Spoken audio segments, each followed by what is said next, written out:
quand tu vois tes parents depuis très jeune ne rien avoir, énormément travailler, ne jamais se reposer, etc., objectivement, tu comprends très vite et tout petit, il faut travailler plus pour avoir plus, très très vite, tu vois. Tu sais, tous ces premiers de classe, là, qui étaient au premier rang avec les lunettes rondes, etc., le truc parfait, aujourd'hui, ils n'ont pas spécialement les plus belles des carrières. Ça veut pas dire qu'ils ont des mauvaises carrières, mais ça veut dire que je ne voudrais jamais avoir leur carrière. Mais si t'écoutais le corps professoral à l'époque, c'était eux les leaders de demain. Ce que Elon Musk est en train de faire, c'est juste exceptionnel. En fait, il est en train de redéfinir le monde. Je sais pas du tout s'il était bon élève ou mauvais élève, mais ce que je veux dire par là, c'est que c'est les entrepreneurs qui dirigent de la tendance que prend le monde. Aux États-Unis, t'as une mentalité, t'as un leadership plus, et quand on dit tout est possible, tout est possible. De la plonge, je suis passée chef de salle, après je suis passée chef de bar, après j'ai fait des cours supplémentaires, je parlais pas un mot de néerlandais pour être réceptionniste parce qu'il me manquait cette langue-là. Après je suis passée chef de réception, responsable commercial, spa manager, direction adjoint et direction générale. Pauline, comment tu vas ? Ça va, et toi ? Ça va super. On s'est rencontrés en 2023 ? Début 2023 ? Peut-être, oui. T'es venu la première fois à Dubaï, toi ? Oui, première Ok. session Dubaï. Ouais, je me rappelle de ton message. Il y avait l'hôtellerie, 140-150 personnes, et il y avait Localizy dedans aussi. Oui, c'est Il y avait ça. 3 points. Ouais. Voilà. J'aime beaucoup notre relation, parce que Guillaume est un tout petit peu plus vieux que moi, je crois. Guillaume, il va avoir 30 ans. Ouais, un peu plus vieux que moi. Et j'ai l'impression un peu que t'es comme une grande sœur pour moi. Oui, je te jure, vraiment. Et même la discussion qu'on avait avant. Et j'adore ça. T'as énormément de... Enfin, en fait, t'as énormément de qualités que je trouve on a en commun. T'es un rayon de soleil partout, tu vois. C'est vraiment... C'est super chouette, super agréable d'être avec toi, toujours de bonne humeur. T'as toujours été comme ça ? Non, j'ai pas toujours été comme ça. La première chose, c'est que moi, je dis toujours que tu véhicules un message. Quand tu as des sociétés, des équipes, c'est ta responsabilité de véhiculer un message positif. C'est ta responsabilité de tirer une entreprise, de tirer des gens, de tirer des équipes. Tirer n'égale pas fardeau, mais inspirer, montrer le bon chemin, montrer le droit chemin, montrer la direction, etc. Et en fait, je crois très fort aux énergies. Alors, je ne suis pas vaudou, je ne surfe pas sur cette énorme vague actuelle où tu vois le moindre chiffre quelque part et donc ça veut dire que ta vie va tourner d'une certaine manière. Moi, je ne crois pas à ça, je suis ultra factuelle. Par contre, je crois que si tu arrives de mauvaise humeur, tu contamines les gens que tu fréquentes. Déjà, ne commençons que par ton compagnon, tes enfants, tes beaux-enfants, tes amis, tes collaborateurs, même la femme à la pompe à essence, tu lui donnes, en fait, ta mauvaise humeur, tu lui donnes un truc négatif. Mais en fait, c'est tellement plus agréable de donner du positif, c'est gratuit les sourires, et donc j'essaye de cultiver ça. Et en fait, non, j'ai pas toujours été comme ça. Et parce que je me suis rendu compte de ça chez les gens, puisque je suis une éponge émotionnelle, donc je capte, je sais toujours te dire dans une pièce qui va bien, qui va pas bien, etc. Et je ne suis pas sauveuse d'aller m'occuper des gens qui vont pas bien, mais par contre, j'ai envie qu'ils aillent bien. Donc, je vais aller les trouver, je vais aller les sourire, je vais aller leur sourire, je vais les complimenter, etc. Et donc, j'ai travaillé beaucoup là-dessus pour pouvoir être la meilleure version de moi-même. Et ça, réellement, je souhaite l'être. Et puis, j'ai aussi vécu, dans mon schéma entrepreneurial les 15 dernières années, des périodes où les équipes m'ont mise totalement à bout et où je n'arrivais plus à sourire, etc. Et où j'ai contaminé les gens que je fréquentais à titre privé. Et donc, je ne veux plus ça. Donc, quand tu dis que je suis un soleil, je ne le suis pas tous les jours, mais j'essaye au maximum de me rappeler tout ce que je viens de te dire pour continuer à rayonner tant que possible. De toute façon, on va en parler tout au long de ce podcast, ton parcours entrepreneurial qui est d'ailleurs très impressionnant. Aujourd'hui, elle ressemblait à quoi Pauline de 6 ans, elle avait envie de quoi dans la vie ? Quand j'avais 6 ans, Ouais. moi, je rêvais d'être actrice. Ok. Ouais, c'est complètement fou. En fait, j'adorais le cinéma, le théâtre, les caméras, etc. Alors, ce qui était très particulier, c'est quand je dis tout ça, on peut interpréter ça comme elle voulait être sur la scène pour se montrer. Tu vois, elle voulait être dans la lumière. Mais en fait, ça n'a jamais été une envie de lumière, ni quand j'avais 6 ans, ni aujourd'hui quand j'en ai 33. C'est simplement que j'avais ce truc en moi et quand j'étais très jeune, j'imitais tout le temps et donc je faisais rire, tu vois. Je faisais beaucoup de présentations, beaucoup de théâtre. J'étais capable d'imiter des accents que j'avais entendus, etc. Par exemple, on me disait toujours tu veux pas mixer dans une conversation le gars que tu as rencontré là avec ta tante, avec ton voisin et hop, hop, hop, hop, hop, tu vois, je faisais des fausses discussions et je faisais rire les gens. Et en fait, ce qui me faisait du bien, c'était de les faire rire et de leur donner du positif, tu vois, plutôt qu'en fait avoir une caméra sur moi. Tu vois, comme quoi ça peut être paradoxal. Je pense pas que les gens connus, ils veulent tous être connus. Je pense qu'ils veulent le faire d'abord pour peut-être soigner, tu vois, des blessures, mais pour se faire vibrer d'abord eux-mêmes. Et puis après, quand tu es ultra connu, évidemment, tu perces et autres. Et là, tu es sur le devant de la scène avec tous les plus ou avec tous les moins. Mais à 6 ans, c'était ce que je voulais, mais pour ces raisons-là particulières. Et puis après, j'ai quand même fait les cours Florent à Paris, donc le théâtre. Ça m'a aidé énormément, ça m'aide toujours beaucoup dans mon travail aujourd'hui, parce que je suis amenée à parler en public, à m'exprimer, etc., tout le temps, beaucoup, etc. Beaucoup de radio et autres. Donc voilà, finalement, je ne fais pas ce métier-là, je ne le regrette pas du tout, mais la vie est quand même une grande comédie, tu vois. Ça, c'est vrai. Je disais en plus d'ailleurs, tout le monde joue un rôle tout le temps. Genre, tu vois, dans ce podcast, tu reprends ta voiture, tu prends le rôle du conducteur, tu rentres à la maison, tu joues le rôle du mari ou de la femme, après tu retournes au boulot, tu joues le rôle du patron. C'est marrant, c'est vrai que au final, c'est de l'acting pur. Tu as un environnement familial très particulier, qui d'ailleurs est, je trouve, beaucoup plus optimisé que ce que je vois d'habitude dans les entrepreneurs. Mais ton destin aujourd'hui, enfin la manière dont tu travailles, tout ça, tu penses que c'était prévu, écrit? Tu suis aujourd'hui une ligne qui t'a été donnée par tes parents ou par ta famille en général? Alors, mes parents, histoire rapide, mon papa est italien, ma maman est belge, ils se sont rencontrés très jeunes.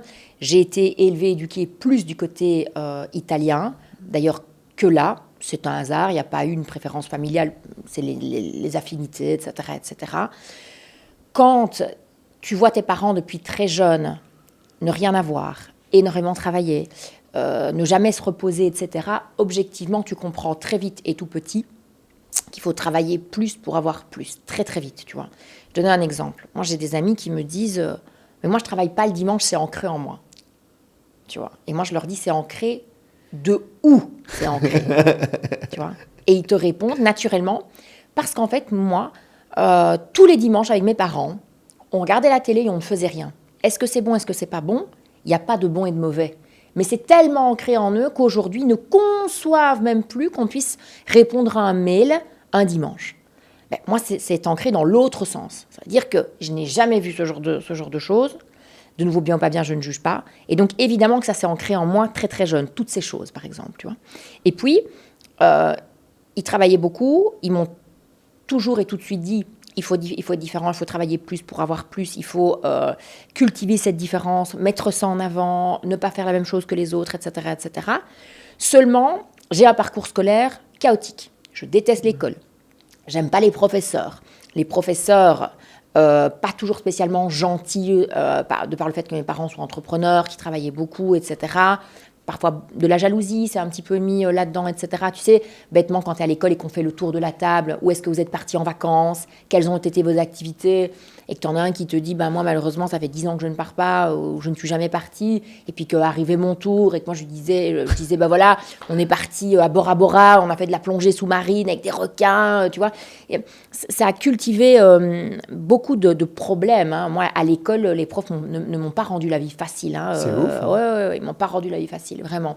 Et j'ai toujours dit que j'irais les retrouver plus tard. Tu vois, tu sais, plus tard, quand t'es mature, t'es abouti, parce qu'en fait, il faut jamais garder de haine ni de colère, mais de dire aux gens, vous voyez ce que vous avez fait, c'est pas bien.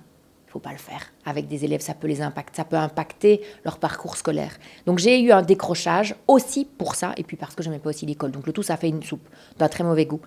J'ai changé d'école. Je suis passée en école privée pour les 4 dernières années de mes secondaires, très exactement. Et là, en fait, la réalité, c'est que mes parents, je suis sortie de leur schéma. Parce que pour eux, il fallait beaucoup travailler, etc. Donc ça veut dire qu'il fallait aller à l'école, il fallait avoir un job d'étudiant, etc. Mais l'école, ça n'allait pas. J'habitais Liège, ils ont dû me mettre à Bruxelles. Je sortais. Et donc c'est pour ça que dans ma famille, j'ai toujours été le petit canard, parce qu'en fait, je n'ai suivi aucun rang. Alors pour rebondir sur ta question initiale qui était, est-ce que finalement c'était en toi ? Je pense que oui, c'était en moi de par les ancrages que j'ai vus et qu'on m'a transmis de par ma famille, mais j'étais quand même un peu un élève difficile, un enfant difficile par rapport à tout ça. Donc eux, ils n'ont pas arrêté de me remettre sur le droit chemin, tu vois. Qu'est-ce qui a fait que c'est difficile? C'est le système? C'est le fait que tes parents soient parfaits? Enfin, tu vois, ce concept de toujours essayer ouais, au final, tu n'as rien à leur reprocher. C'est des gens qui sont là, qui travaillent, etc. Et tu te dis, peut-être, est-ce que tu avais envie de ressembler à ça? Est-ce que, tu vois? Oui, tu as envie de ressembler à ça, mais en fait, on est tous comme on est, tu vois. Moi, j'aimais pas l'école. Ce que je t'ai expliqué, je l'ai vécu avec les professeurs, avec les écoles dans lesquelles j'étais d'abord. Mes parents, ils n'ont pas connu ça, ils n'ont pas vécu ça. Donc, pour eux, c'était nouveau. Donc, eux, ils m'ont dit, mais enfin, comment ça? T'as autant dur à l'école, c'est pas possible. T'es quelqu'un de brillant, tu rayonnes, tu étudies bien, tu es intelligent. C'est pas qu'il y a un problème de capacité ou autre. Non, c'est pas possible. Donc, ils ont essayé de me remettre. Et moi, hop, je ressortais. Donc, pour eux, ça a été un sacré challenge, hein. Je sais que j'ai pas été un élève facile, mais à travers ce message, qu'est-ce que ça veut dire en fait? Ça veut dire que je sentais déjà en moi que j'étais pas trop comme tout le monde. Okay. Tu vois, je sentais déjà que je suivais pas trop la masse, j'étais pas un mouton, j'aimais pas de suivre le même avis que tout le monde. Et donc c'est ça aussi qui a cultivé toute ma différence aujourd'hui et que je suis devenue entre autres ce que je suis, c'est que ce schéma familial de travail, je l'ai suivi, mais aujourd'hui, l'école, tout ce qui est fait, c'est pour te mettre dans des cases. Et moi, chaque fois, hop, je sortais de la case, tu vois. Donc forcément, hop, j'avais un conflit avec mon prof de sport, j'avais un conflit avec mes profs à l'école, etc. Et derrière tout ça, il y a un message pour dire l'école ne vous définit pas. Alors évidemment, vous avez envie d'être docteur. Ouais, ça va être compliqué. Voilà, c'est pas en regardant Good Doctor ou Grey's Anatomy qu'on va commencer à opérer des gens. Faut être fou. Mais l'école ne vous définit pas. Et je pense que ces différences-là, très jeunes, ça devrait, de par le corps professoral, les détecter plus tôt et que les cours devraient être aussi beaucoup plus adaptés pour ceux qui sortent des rangs et qui finalement peuvent aussi faire de très belles choses.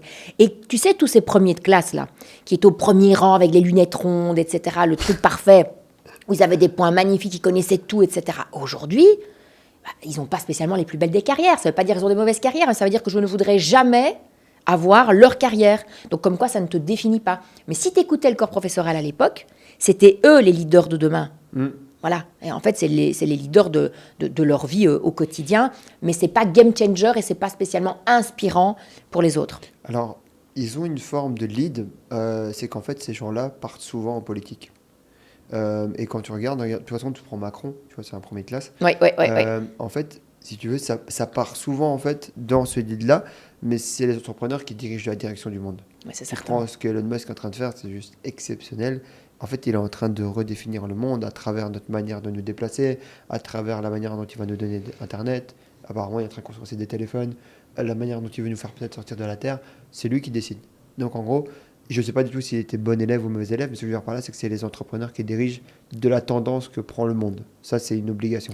Alors, favoriser et aider par la politique, parce que au final, ils travaillent ensemble, mais en gros, ça reste quand même à ce niveau-là une équipe. Là où je trouve que on se trompe très clairement, c'est que nos pays sont dirigés par qui? Voilà. Par qui, en fait? Le pays devrait se diriger comme une entreprise, tu vois, avec des objectifs, avec des résultats. Et c'est quelque part des entrepreneurs qui devraient diriger et prendre des bonnes décisions pour les autres. Les US l'ont enfin compris. Voilà, les US l'ont compris, ça c'est sûr et certain. Mais tu vas regarder en Belgique, voilà, le but n'est pas de faire un podcast politique. Moi, j'adore la politique, je suis ce qui se passe. Je ne serai jamais de ceux qui disent moi je ne vais pas voter ou je ne sais pas. Parce qu'en fait, chaque voix compte et c'est ultra important pour l'avenir de demain. Mais aujourd'hui, c'est juste géré par des personnes qui sont déconnectées de la réalité. Parce que quand ils t'expliquent la situation en entreprise, mais ils ne sont pas entrepreneurs, ils ne savent même pas ce que ça coûte d'employer quelqu'un, tu vois, et ça vient te donner ça vient te donner des bons conseils, ou ça vient te dire, alors, tous les gens qui sont en maladie, ce n'est pas de la complaisance. Mais ils n'en savent rien, ils n'ont jamais dû tenir une entreprise et subir tout ce que le chef d'entreprise subit. Alors attention, je n'ai pas dit qu'ils étaient tous faux malades, mais je peux te dire qu'il y a quand même un bon tri à devoir faire là-dedans en Belgique, et encore pire en Wallonie. Donc, très clairement, ça devrait être suivi par des entrepreneurs et ça serait, franchement, ça serait mon rêve en fait. Ouais. C'est là que vraiment je me dirais, je suis dans un pays où véritablement les gens qui sont là au-dessus, ils savent de quoi ils parlent. En fait, ça va arriver parce que, comme d'habitude, il faut... Mais trop tard, Marvin, c'est toujours trop tard. La Belgique, tout est lent, c'est trop tard, tu vois. Oui, c'est vrai. Mais ça fait partie des mentalités des gens, tout le monde est lent. Enfin, tu vois, en gros, enfin, tu regardes, enfin, oui, tu regardes la majorité, l'extrême majorité. Je dis, moi, j'en vois des suivis dans des groupes, dans des machins, des trucs, parce que je fais plus que du follow-up de plein de choses, de dossiers que j'ai besoin. D'ailleurs, j'ai envie même de payer quelqu'un juste pour faire du suivi de gens, en fait, ce qui est débile, tu vois, mais parce que les gens sont lents, en fait. Ouais. Ils ont leur téléphone, ils ont leurs affaires privées, et derrière, même dans des environnements de travail, ils arrivent à être perturbés, lents. Donc, tu vois, c'est pas dans les hautes sphères avec Et ça des gens manque, ça manque de proactivité. Oui. Ça, voilà, ça manque de proactivité, ça c'est sûr, certain. Donc, en gros, donc, tu fais du coup ces 4 années donc dans le privé, ici à Bruxelles alors? Oui, oui, oui. Ok. Et ça se passe comment? Bah, ça se passe super bien. Ok. Parce qu'en fait, mes professeurs sont des chefs d'entreprise ou des cadres, etc. Donc déjà, il y a une énorme réalité dans leur manière d'être. Il y a un côté beaucoup plus humain. Il y a beaucoup moins de jugement aussi, tu vois, par rapport au fait tu es un bon élève, tu es un moins bon élève, etc. Je me rappelle, mon prof d'éco, il avait une société, bah, il expliquait, il disait, il arrivait avec sa mallette, tu vois, tout pressé, il disait, oh, j'ai des gens qui sont pas venus aujourd'hui travailler, et c'était pas facile, et j'ai dû faire des remplacements. Je vous explique 5 minutes ce qui m'est arrivé, mais en fait, il nous C'est captait, hyper stimulant. tu vois, il nous captait pendant ces 5 minutes-là, et à la limite, tu avais envie de dire, mais moi, je veux aussi arriver un peu stressé comme ça après ma journée, dans X années, pour dire, j'ai eu ça comme problème, et ils étaient quasiment tous comme ça, tu vois. Mon prof de maths, c'était un ingénieur. C'est pas juste un prof de maths, c'était un ingé, et il t'expliquait, voyez le pont, là, comme il va être construit, c'est là, bon, je ne sais plus, parce que bon, j'étais ultra jeune à l'époque, mais c'était passionnant. Et en fait, si tu veux, leur personnalité était passionnante, leur métier était passionnant, et ils arrivaient à te faire étudier une matière qu'à la base, tu n'aimais pas. Moi, je n'aimais pas les maths, toujours pas une grande matheuse, mais mon cours de maths jusqu'en réto, grâce à mon prof ingé, a été animé par la construction des ponts, la construction de ceci, de cela, et où il essayait de faire des liens, et où tout était une histoire. Et donc, forcément, tu étais capté, et donc, tu adorais le prof, et donc, tu avais envie de respecter son examen, etc. Donc, et en fait, j'ai réussi. Ce qui est fou, c'est que je suis passée d'une école catho avec un bon niveau à une école privée avec un niveau bien meilleur, et j'ai eu des points excellents jusqu'à la fin. Donc, en fait, je pense juste que j'ai pas eu, en tout cas, j'ai pas eu de fusion avec les profs que j'ai eu à l'époque. J'ai eu une fusion avec les profs avec qui j'ai terminé mes 4 dernières années. Et c'est des gens aussi qui ont cru en moi, etc. Tu vois. Et donc, ouais, tout ça a été clairement game changer. Parce que l'école, moi, je suis pas de ceux qui critiquent l'école ou dans qui critiquent les profs. Je dis pas ça. Je dis simplement qu'il faut aller au maximum de ses capacités, etc. Mais il ne faut pas hésiter à changer quand ça ne va pas. Et ça, j'entends déjà parler dans d'autres podcasts. Par exemple, je pense que ça serait génial de créer des écoles d'entrepreneurs beaucoup plus jeunes. Ouais. Pour en fait t'amener du lead, pour t'amener de la force, pour savoir comment on gère des équipes, pour apprendre à parler à son interlocuteur, quelles sont les bonnes choses à suivre, etc. etc. Parce qu'en fait, tu arrives, tu as 18 ans et tu sais même pas ce que tu veux faire dans la vie, etc. Et quelque part, on t'apprend tout un peu trop tard. Alors, moi, j'ai eu un univers familial qui me l'a quand même appris. Mais aujourd'hui, quand tu vois des gens qui auraient aimé, tu vois que c'est pas assez ancré en eux, qu'il aurait fallu s'y prendre un petit peu plus tôt pour qu'ils puissent peut-être aller décrocher cette étoile qui rêvait tant. Parce qu'entre tous ceux qui rêvent et qui n'y arrivent pas parce qu'ils n'ont pas les épaules, il y en a beaucoup, hein, et ça prend dès le plus jeune âge. Hein. Tu penses qu'il existe des gens, tu penses qu'il existe des gens qui ont vraiment envie, qui ont des bonnes idées, qui veulent être entrepreneurs et qui, par leur entourage ou, je sais pas, plein de choses de la vie, ils n'y arrivent pas? Ah bah, c'est certain. Ton entourage, il est ultra clé. C'est une phrase ultra bateau, mais c'est clé. Regarde, tu prends un entrepreneur qui a réussi dans un milieu hors entrepreneur, familial, il va te dire constamment, j'étais le seul. Oui, mais alors moi, j'étais le seul. Là, dans ma famille, je suis le seul. Pourquoi? Parce que la famille n'a pas poussé, tu vois. Tu vois qu'il y a un manque de ça. Et évidemment que c'est une énergie. Ouais, si tous les jours tu dis à tes enfants, ah, vous voulez créer une application, mais tu vas quand même pas user toutes tes économies, tu vas quand même pas aller sur ton petit livret de compte que papy t'a fait. Bah si, vas-y sur le livret, vide-le. Faut y aller dans le risque, tu vois. Donc en effet, si t'es élevé comme ça, ouais, tu vas peut-être pas en faire des machines de guerre. De nouveau, bien ou pas bien. Mais t'as peut-être brisé indirectement le rêve de la personne qui avait ce potentiel et cette envie en lui donnant toi tes peurs, toi ta négativité. Faut faire attention, tu vois. Tu crois qu'il y a des gens qui ne sont pas entrepreneurs parce qu'ils ont été brisés par leur enfance? C'est certain. Tu penses que c'est pas plus fort que ça? Non, parce qu'il y a une partie qui est dans ton sang, mais il y a une partie qui se cultive. Ouais. Et à un moment donné, si tu ne l'as pas cultivé, même si c'est dans ton sang, bah, tu es un peu paumé, quoi. Alors après, ça devient des entrepreneurs rêveurs. Ah, Là, on rentre dans une autre catégorie. Ah, ouais. On rentre dans ceux qui, tu sais, moi, tu sais, j'aurais mis en place, j'aurais vraiment pu, si j'étais à ta place, ah ouais, mais il fallait la prendre, la place, parce elle était disponible, certainement, tu vois. Donc, il y a beaucoup d'entrepreneurs rêveurs, bah oui, tu vois. Elle Donc, était disponible, certainement. certainement, Ok, ouais. donc en gros, les 4 années donc, d'école privée à Bruxelles. Ensuite, du coup, Alors ensuite, je pars à Paris faire les cours Florent. donc là, tu as quel âge? 20 ans, alors? Non, j'étais plus jeune, 18. 18 ans? Ouais, 18, ouais. Je pars à Paris faire les cours Florent. J'ai adoré mon expérience. Alors, j'ai adoré Les cours Florence? J'ai adoré les cours Florent, c'est une école de théâtre. Voilà, moi j'étais dans la section improvisation, donc parce que j'improvise tout, je répète pas. Voilà, ça fait aussi un peu partie de mon côté. Je vais pas dire désorganisé, mais je vais dire spontané. Mais là, j'ai un gros décès dans la famille, et c'est le décès de la nonna qui s'appelle Philomène. Et donc deuxième maman. Trop gros coup pour moi de rester à Paris, loin de mes proches, etc. Pourtant, très habituée déjà de vivre dans une autre ville et autres. Parce que tu en as aussi qui n'arrivent pas à quitter le nid. Moi, quitter le nid, c'était délivré. Non pas que dans mon nid avec mes parents, ça se passait pas bien, mais voilà, c'est quand même génial quand tu te retrouves. Moi, j'avais 15 ans à Bruxelles, j'avais mon appart, j'avais ma vie. Moi, j'étais très sérieuse déjà à l'époque. Mais je veux dire par là que c'est une énorme bouffée d'oxygène, un apprentissage de la vie d'adulte déjà de manière un peu plus précoce. À Paris, j'ai adoré l'école. J'ai pas aimé la vie parisienne qui, pour moi, était ultra insécurisée et qui, aujourd'hui, l'est beaucoup plus, évidemment. Vivre à Paris, c'est pas évident. Et d'ailleurs, c'est pour ça qu'il y a énormément de gens qui s'en vont, parce qu'il n'y a pas assez de sécurité et autres, mais ça, c'est un autre débat. Et le décès me fait revenir, en fait. Ok. Le décès me fait revenir, etc.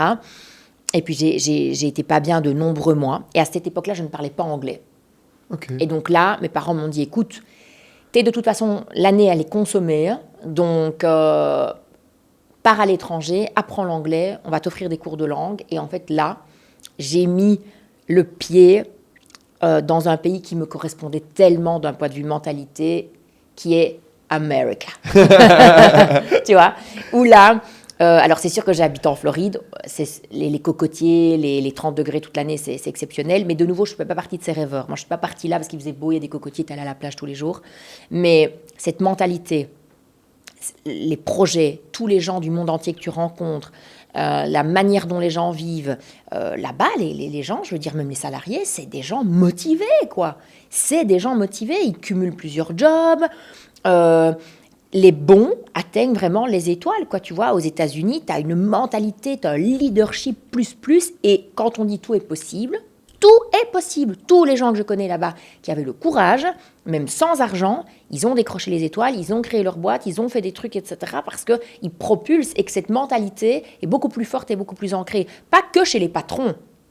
Même chez des salariés, je vais dire, voilà, qui, quelque part, tu peux dire, ouais, c'est pas ma boîte, pourquoi est-ce que je vais me battre, c'est pas mes sous, tu vois, cette mentalité-là, zéro, qu'on peut retrouver aujourd'hui en entreprise. Là-bas, les gens, ils se donnent, quoi, parce que t'as pas les mêmes possibilités qu'en Belgique. Là-bas, tu travailles pas bien, on te dit, t'es viré, c'est terminé, il n'y a pas de débat. Alors, c'est peut-être trop extrême, et ça l'est sûrement, hein, Marvin. Moi, je pense pas, vu que c'est eux qui dominent le monde. Mais à côté de ça, regarde quand même les mentalités qu'on a réussi à placer dans la tête des gens, et regarde où ils en sont. Basta, c'est tout ce que j'ai envie de dire. Ouais, ça m'insupporte, mais beaucoup. Mais bon, c'est encore un autre sujet. Donc voilà, du coup, j'ai adoré, évidemment, vivre aux États-Unis. Et donc, là, là, déjà, le fait d'arriver dans une ville où il y a des hôtels incroyables, que j'ai eu l'opportunité de découvrir, des restos incroyables, des concepts qu'il n'y avait pas ici, une manière de travailler qu'il n'y avait pas ici, tellement de choses. Tu es en quelle année là-bas? Là, à ce moment-là, j'ai 19 ans et demi. Incroyable. Voilà. Et je connais personne, hein. J'arrive là... Ah, t'arrives solo? Bah, solo. J'arrive là avec mes 2 énormes bagages, je loue mon appart, je fais ma vie, quoi, tu vois. Mais tu vas là-bas juste pour apprendre la langue, en fait. Apprendre l'anglais, oui, et j'ai appris l'anglais touristique. Donc quand même lié à... Oui, j'avais école. Okay. Tous les après-midi. Ok. Voilà, Ah. Donc bon. C'est trop bien. C'est très sympa. Et t'es resté combien de temps là-bas? Je suis restée 1 an et 4 mois, très exactement. Ok.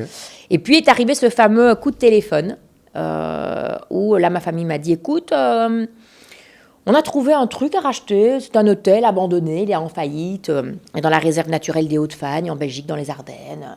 On pense qu'on va racheter ça. Bon, c'est un vieux truc, hein. C'est pas que c'est un hôtel qui a déjà une identité, qui vit, qui fait déjà des sous.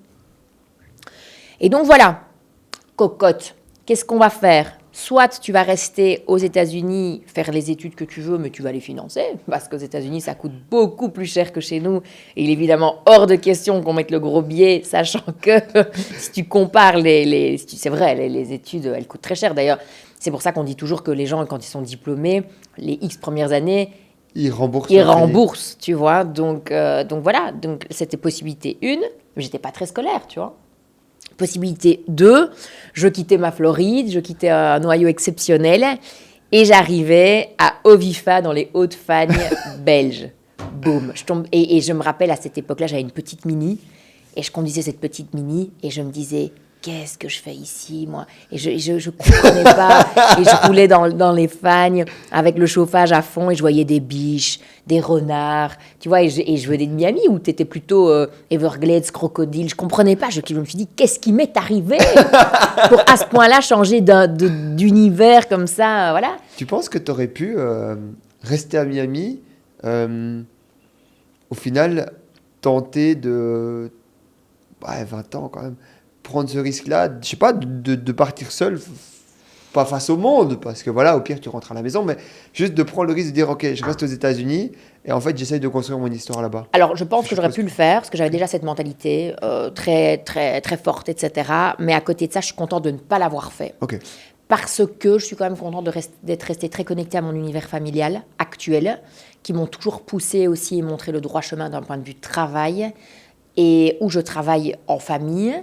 Et on n'aurait peut-être pas été si fusionnel et fort aussi d'un point de vue compétences, sans les compétences de tout le monde et sans aujourd'hui le trio qu'on forme d'un point de vue travail, même si, j'insiste, on travaille en famille chez nous, mais chacun a sa boîte d'un point de vue gestion quotidienne. C'est juste que l'actionnariat est familial.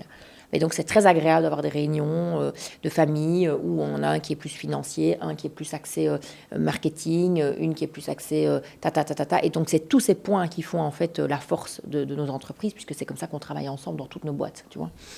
Et donc, voilà, j'ai commencé après, je suis arrivée dans ces Hauts-de-Fagne et le challenge a commencé, et ça, c'était il y a 14 ans, oui. Ça va vite, hein. Ouais. C'est un truc de fou. Oui, tout à fait. Et donc, en gros, tu quittes donc Miami. Mais là, du coup, tu parles anglais après.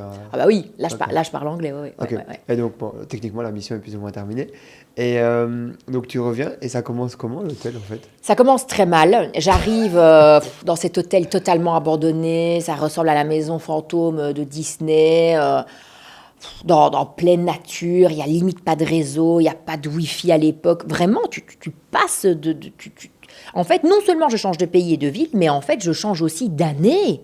Tu vois, à cette époque-là, c'était en 2011, j'avais l'impression de revenir en Belgique et qu'on était dans les années, je sais pas moi, on était 20 ans en arrière, quoi. Il y avait une énorme différence, tu vois.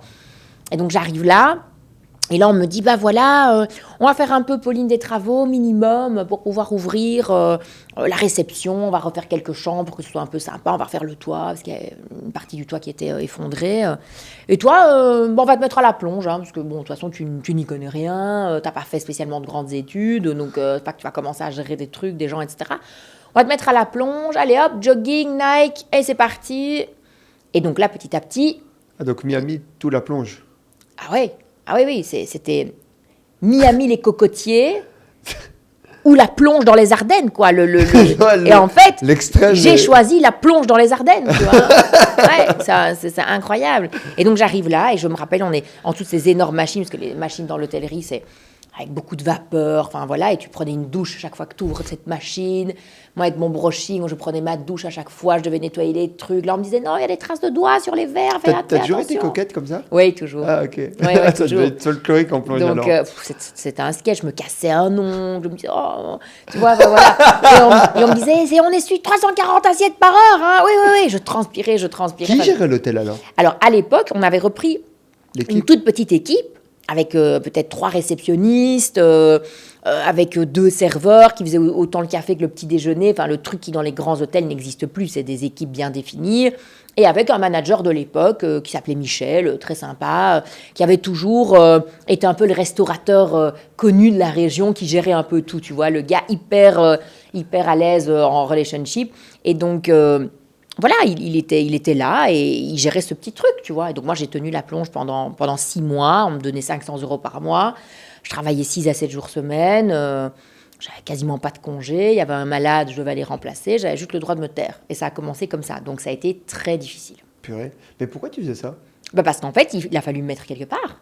Quand l'hôtel a été racheté par la famille, il a fallu me mettre quelque part. Mais de par mes études et les places aussi qui étaient disponibles, tu vois, mes parents à l'époque m'ont dit, donc eux, attention, ne travaillez de nouveau pas à l'hôtel, hein, c'est uniquement un rachat, on met quelqu'un pour le gérer et on verra bien. En fait, je pense qu'ils se sont lancés là-dedans, enfin mon père et ses frères à l'époque, ils se sont lancés là-dedans en se disant « Ouais, c'est un petit business, c'est un petit truc ». Mais aujourd'hui, c'est devenu ce que c'est devenu, c'est-à-dire un des hôtels les plus connus en Belgique, en 4 étoiles, j'insiste. Et donc oui, on m'a dit un peu de travail là. Alors à ce moment-là, je ne sais plus, est-ce que le plongeur il était malade, est-ce qu'il était parti en vacances? Il y a eu certainement aussi un truc factuel de l'opérationnel qui a fait qu'on s'est dit « Ah, il y a un trou là dans le planning, on la met là ». Mais toi, quand on te met là-bas, comment tu le vis, comment tu le ressens, pourquoi tu te rebelles pas, pourquoi tu acceptes cette situation? En fait, je pense que je l'accepte à l'époque parce que... T'as un plan caché, Pauline? Non, mais parce que quand je suis arrivée là, même si c'était dur de passer de Miami à Mézardines, je me suis quand même dit, ici, il y a quelque chose à faire. On est en plein dans la réserve naturelle, on est dans une zone qui doit plaire à beaucoup de Belges. J'avais vu que les Hauts-de-Fagne, c'était la deuxième activité touristique en Belgique d'un point de vue voyage interne dans le pays, etc., après la mer. Donc je m'étais dit, mais il y a quand même quelque chose à faire. Je sais pas, je vais voir, je suis curieuse. Faire des tests. Ouais, j'étais encore dans mon goût du risque plus. Hein. Après, bien sûr que je n'appréciais pas de nettoyer des couverts. Hein. Mais j'étais déjà un peu stimulée par un challenge quelconque, que je sentais un truc qui bouillonnait.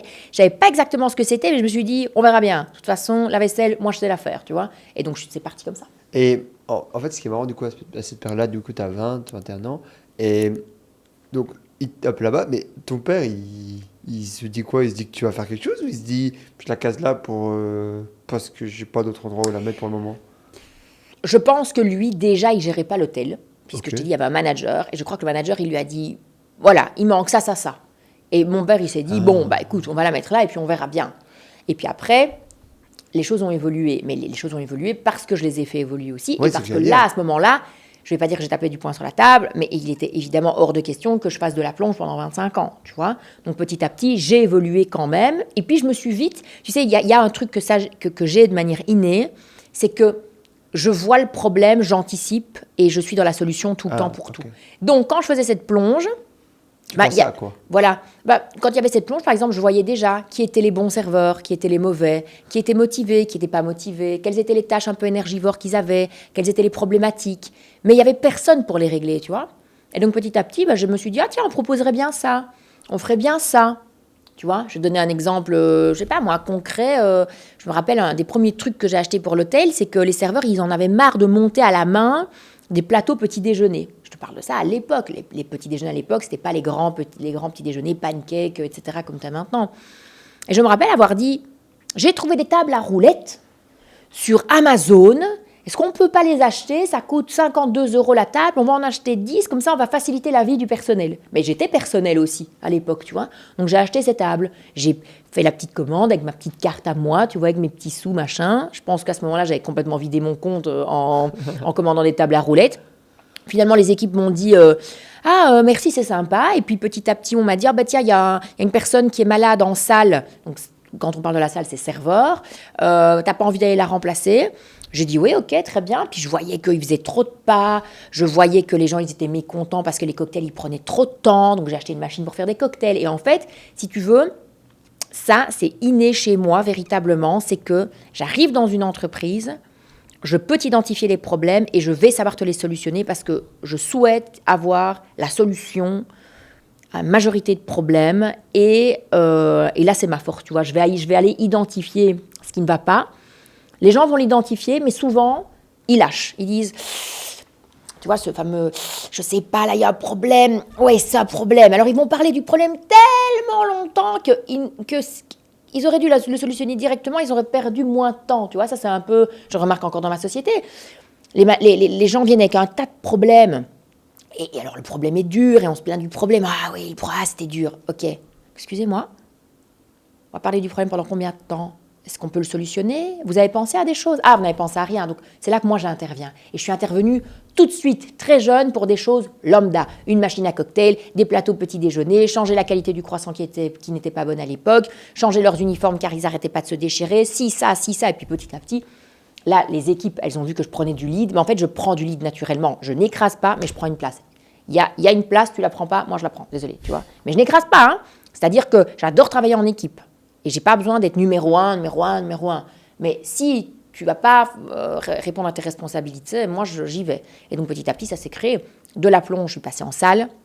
Je suis passée chef de salle. Après, je suis passée chef de bar. Après, j'ai fait des cours supplémentaires. Je ne parlais pas un mot de néerlandais pour être réceptionniste parce qu'il me manquait cette langue-là. Après, je suis passée chef de réception, responsable commercial, spa manager, direction adjointe et direction générale.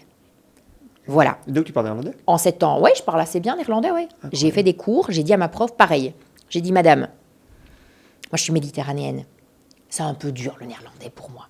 Voilà. L'allemand, n'en parlons pas. Est-ce qu'on peut faire des cours pendant 1 an, tout le mercredi après-midi ? On n'a parlé que du néerlandais en hôtellerie. C'est possible ? Ah non, c'est pas possible. Vous savez, il faut apprendre les TP, les trucs. Je dis, surtout pas. Ça fonctionne pas comme ça, je lui dis. Moi, je vais vous dire tout ce que j'ai besoin de savoir dire dans ma journée type. Et en fait, j'écrivais mes journées type. Tu vois, par exemple, j'écrivais, quand j'arrivais à l'hôtel, je devais dire bonjour. J'écrivais Hyundai. Voilà, tu vois, voilà, lambda. Et puis les gens, ils me demandaient, elles sont où les toilettes ? Alors, je disais en français, au fond du couloir. Donc, en néerlandais, après, je disais, in het einde van de gang, tu vois. Et en fait, je répétais, mais je te jure, j'ai appris la langue comme ça, en répétant les phrases. Parce qu'en fait, les gens, ils ont besoin, surtout en langue, de pouvoir utiliser tout de suite. Après, ils sont contents. Les gens, ils me disaient, ils sont les toilettes. À tout le monde, je disais, in het einde van de gang. Je les voyais chercher dans le lobby, tu vois, dans le couloir. Et en fait, petit à petit, j'ai avancé comme ça dans mon apprentissage de langue. Mais j'ai vu que l'hôtellerie, que les trucs de tous les jours. Donc, il ne faut pas me demander, il ne faut pas sortir du débat, parce que là, je bifurque sur l'anglais. Mais tu vois, ça aussi en langue, c'est manquant. Pourquoi les gens, ils prennent une vie à apprendre une langue ? Parce qu'on leur dit, alors, pour la semaine prochaine, vous devez étudier la page 15 et 16 des TP. Ça ne te parle pas. Apprends à dire quelque chose. Quand tu vas aller aux États-Unis, tu vas devoir... Quels sont les défis que tu vas avoir ? Bonjour, merci, au revoir. Tu vas arriver à l'immigration, on va te poser 5-6 questions types. Apprends à y répondre. Et tu seras tellement fier le jour où tu iras d'avoir répondu. Et donc, du coup, ça va te stimuler. Tu vas dire, ouais, mais attends, moi, si j'ai répondu à l'immigration... je m'emballe. Directement, je vais aller voir pour acheter un appartement. Hein, tu vois, mais non, mais c'est vrai, en fait, ce petit challenge, cette petite voix interne, etc. Et voilà. Là, c'est chouette. Ok. Auto-challenge, constant. C'est intéressant. Mais en fait, du coup, les échelons de l'hôtel, tu les as montés par tes compétences ou parce que tu étais la fille du patron ? Ah non. Alors, la fille du patron, ça, jamais de la vie. Je peux te dire, mon père était ultra méritocrate et l'est toujours. Mon père, il m'a toujours dit, hein, si t'étais nul, tu serais resté nul. Hein. Mais je pense vraiment... Tu le connais en plus, Silvio. Je connais bien, et je te pose la question pour te taquiner. Mais en fait, je pense vraiment qu'il ne pensait pas que tu allais faire ça de l'hôtel. Non, je pense pas. C'est pour ça que je te pose la question. Je pense que même moi, en fait, j'ai appris un truc. Mais je te dis parce que... Je te dis, moi, je t'aime beaucoup parce qu'on se ressemble énormément. Et en fait, je pense qu'il ne s'attendait jamais à ce que tu fasses ça. Ouais. Jamais. Certainement. Mais non, c'est impossible, en fait, parce que quand tu mets... Tu vois, je prends un exemple simple. Et... j'ai énormément d'amour pour lui, mais on n'aurait jamais mis Guillaume à la plonge, tu vois. Déjà, non. Mais tu vois. Mais tu sais pourquoi on n'aurait pas mis Guillaume à la plonge ? Parce qu'il est élitiste, le gamin. Il est élitiste, il a fait le droit, ouais. il a créé son truc. Il n'est pas sorti des cases, tu vois. Moi, j'étais vraiment comme le jeu pour les enfants où t'as l'oiseau qui sort, tu vois. Voilà, moi, je sortais, on me disait « Ah, ça suffit, hein, encore, là, voilà, encore !» Tu vois. Guillaume, il suivait, tu vois. Il était bon élève, gentil, doux, machin, truc, tu vois. Et moi, j'étais plus avec un caractère de feu, etc. Donc, c'est sûr. Et d'un autre côté, moi, je suis très contente qu'ils ne l'ont pas fait. Mes parents, parce que déjà, j'ai une fusion énorme avec mon frère, vraiment énormissime. Ouais. J'ai une entente folle qui est aussi mon meilleur ami, mon frère. Mais à côté de ça, je suis heureuse pour lui parce qu'en fait, mes parents il a eu un chemin qui lui correspondait. Donc ça sert à... Pourquoi t'allais le mettre à la plonge ? C'était ridicule. Moi, ils ne savaient pas trop, donc ils se sont dit, bon, il y a un trou sur l'horaire, on va la mettre là. Mais finalement, ça a évolué. C'est un peu une revanche, l'hôtel, quand même. Ouais. Quand même. J'ai mis des claques, hein. Quand même. Ouais, j'ai mis des claques. J'ai mis des claques. En fait, ils t'ont donné un terrain où, au fur et à mesure, t'as pris de l'espace, jusqu'à ce qu'ils disent, en fait, les gars, si c'est chez moi maintenant. Ouais. Ouais. Alors, ça a été un challenge. Alors, c'est sûr que j'ai voulu montrer. Oui, bien sûr. Mais ça a été quand même aussi compliqué. Là, je reviens de l'école, d'entendre pendant toutes ces années, t'as pas des bons points, donc tu n'y arriveras pas. T'es la dernière de classe, donc t'es un cancre, donc. Et ça, vraiment, j'insiste. Et c'est pour ça que je suis souvent invitée dans des écoles pour aller parler, etc. Et je vois bien, je capte les yeux du prof, parce que j'aime pas qu'on fasse ça, parce que moi, ça m'a profondément... Ça m'a fait du mal, tu vois ce que je veux dire. Donc après, quand je me suis retrouvée dans une entreprise comme ça, peu importe si j'étais à la plonge ou peu importe en fait où j'étais, moi je savais ce que je valais au fond. Et Mais qu'est-ce qui faisait que tu savais ce que tu non, valais? je le sentais, je savais que j'allais tout casser. Je le savais, tu vois, c'était sûr. Et plus tu me disais que c'était nul, plus je te disais, fais gaffe, j'arrive sur la place, tu vois. Et donc, et c'est tout, voilà. Et j'ai avancé, quoi. J'ai fait mon truc. Ça a été une revanche pour tout ce qu'on m'a dit avant. Familial aussi, parce que finalement, ils étaient un peu paumés avec moi en se disant qu'est-ce qu'on va en faire. Et puis peut-être un peu aussi à 360, tous ces gens que j'ai entendu dire ah oui, 2 enfants, un qui réussit bien et l'autre, c'est compliqué. Hein. Objectivement, j'aurais eu très dur à être le frère de Guillaume. C'est très dur d'être le frère de Guillaume. Non, alors, vraiment, je l'aime du fond du cœur, j'adore Guillaume. Mais c'est dur d'être son frère. Ouais. En fait, et surtout pour des profils comme nous. Parce qu'à chaque fois que tu vas à gauche, tu vas à droite. Et Ouais. tout le monde va à droite et c'est horrible. Oui, tout à fait. Mais bon, voilà. Après, ils ont bien compris mon fonctionnement, mes parents, etc. Mon entourage, ben voilà, ils ont eu quelques claques, évidemment. Et maintenant, les gens me disent... Oh, tu sais, on n'aurait vraiment pas dit, hein. Mais bon, c'est vraiment bien, etc. Et je leur dis, bah oui, c'est bien, oui, en effet. Ouais. Tu vois. Mais bon, voilà, attention, hein, j'ai encore un long périple à accomplir. Ouais. Hein. On n'a pas tout fait à 33 ans à Marvin, mais il faut être fier de ce qu'on fait aussi. Et je suis fière d'avoir fait ce chemin parce qu'en fait, je l'ai quand même fait seule. Parce que j'aurais pu rester dans cette plonge, ou j'aurais pu me dire, moi je reste, ce qui de nouveau est très bien, mais serveuse peut-être toute une vie, parce que des bons serveurs, il y en a très peu, et donc ça c'est un super métier aussi, mais j'aurais pu. Et personne, hein, attention, moi, mes parents m'ont pas dit, ah t'es la fille du patron, donc... Par contre, en interne, dans l'équipe, j'ai subi le fait d'être la fille du patron, parce que eux l'ont vu comme, oh, c'est quoi ce tourbillon qui arrive, qui va nous déstabiliser qui va changer nos horaires, elle est en train de faire changer tout le business model du truc. Tu sais, quand tu es dans un hôtel qui propose de la randonnée, les gens ils venaient avec leurs chiens, leurs chaussures sales, machin, et puis finalement tu tournes vers un milieu plutôt spa, etc., où donc la manière de travailler est totalement différente, les process sont totalement différents, tu n'engages plus les mêmes gens, il faut être calme du matin au soir parce que tu as des gens qui se détendent, etc. Donc tu as un tourbillon, tu changes tout. Tu vois, tu changes même la playlist du hall et t'arrêtes de mettre la musique comme ça et tu vas plutôt mettre un jazz détente. Enfin, nous, on étudie les playlists par rapport aussi aux heures d'une journée pour mettre les gens dans des moods, okay. Tu vois, donc on essaie d'aller dans le détail. Et les équipes m'ont fait vivre un calvaire. N'empêche, je me dis, je comprenais pas pourquoi tu avais autant de mal à vendre cet hôtel, tu vois. Parce que, non, mais c'est vrai, maintenant je commence un peu à l'identifier. Mais...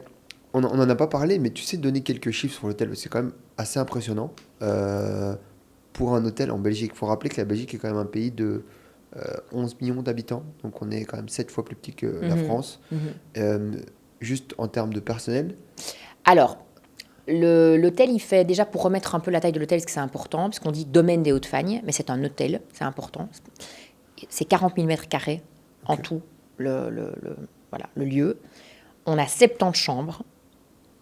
On a 2 restaurants, on a un spa de 2500 mètres carrés et on a 8 salles d'event en tout genre. Okay. Un parc animalier, 82 personnes qui travaillent au sein de l'hôtel. Voilà, ça c'est vraiment, je veux dire, la base. Après, ce qui est fantastique, et c'est certainement un des chiffres dont je suis le plus fière, c'est le taux d'occupation, donc le taux de fréquentation, où on tourne à 82% l'année. Voilà, donc les statistiques, elles sont bonnes. Je vais te donner les stats du mois de novembre. Le mois n'est pas encore terminé. On est déjà à 78%. Le mois n'est pas terminé, donc on va terminer aussi le mois aux alentours de 80%. Il faut savoir que novembre, c'est un mois de base qui est mauvais. Oui, parce que... Parce que déjà, c'est le mois avant les fêtes de fin d'année. Ouais. Les gens, ils économisent. C'est pas là que les gens ils partent en vacances. On sort des vacances de Toussaint, etc. Donc, ce taux d'occupation, il est très haut. Le week-end, jour férié, vacances scolaires, 100% taux d'occupation. Tout le temps. Voilà. Et le chiffre d'affaires qui monte. On va pas donner de chiffres, mais je pense que ça dépasse les 10 millions d'euros, non? On est un petit peu en dessous. Ok. On est un petit peu en dessous. Mais si tu regardes avant, on était en dessous du million Ok. il y a 14 ans. Et maintenant, C'est quasiment un fois 10. voilà, le coefficient multiplicateur est très important. Ouais. Ok. Ok, très bien.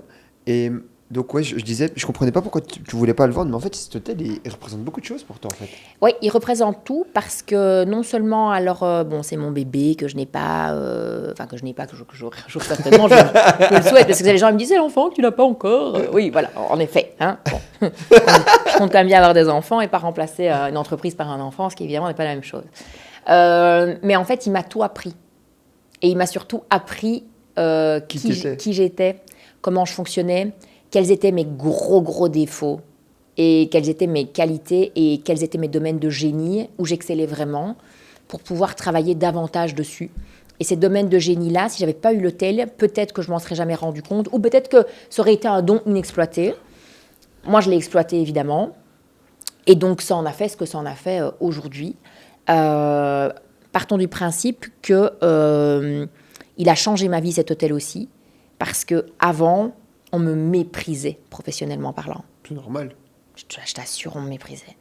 Et aujourd'hui, On peut plus. mes équipes, tu vois, ici, j'ai fêté mon anniversaire il y a 10 jours, j'ai reçu des lettres de mes équipes qui m'ont touchée au plus profond, où j'ai du personnel qui a 60 ans qui me dit « Vous êtes mon modèle ».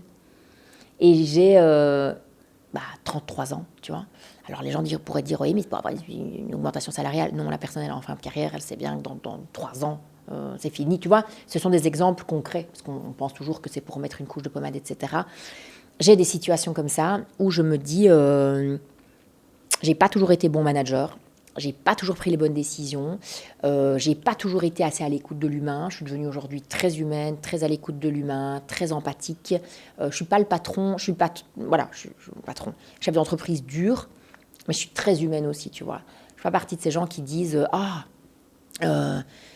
ma collaboratrice est tombée enceinte. Oh, elle est tombée enceinte. Tu sais, on en entend beaucoup des choses comme ça, tu vois. Moi, elle tombe enceinte, je les prends dans mes bras, elles ont des fleurs, je suis tellement contente. Je vais voir la médecine du travail, je les écarte. Je leur dis, profitez en famille. C'est exceptionnel. Je suis tellement contente. Et je suis une des premières à aller voir l'enfant, quoi. Toute gaga, tu vois. Mais donc, je veux dire par là que ça m'a bonifiée en tant que personne, cet hôtel. Tu vois, je suis devenue une meilleure personne.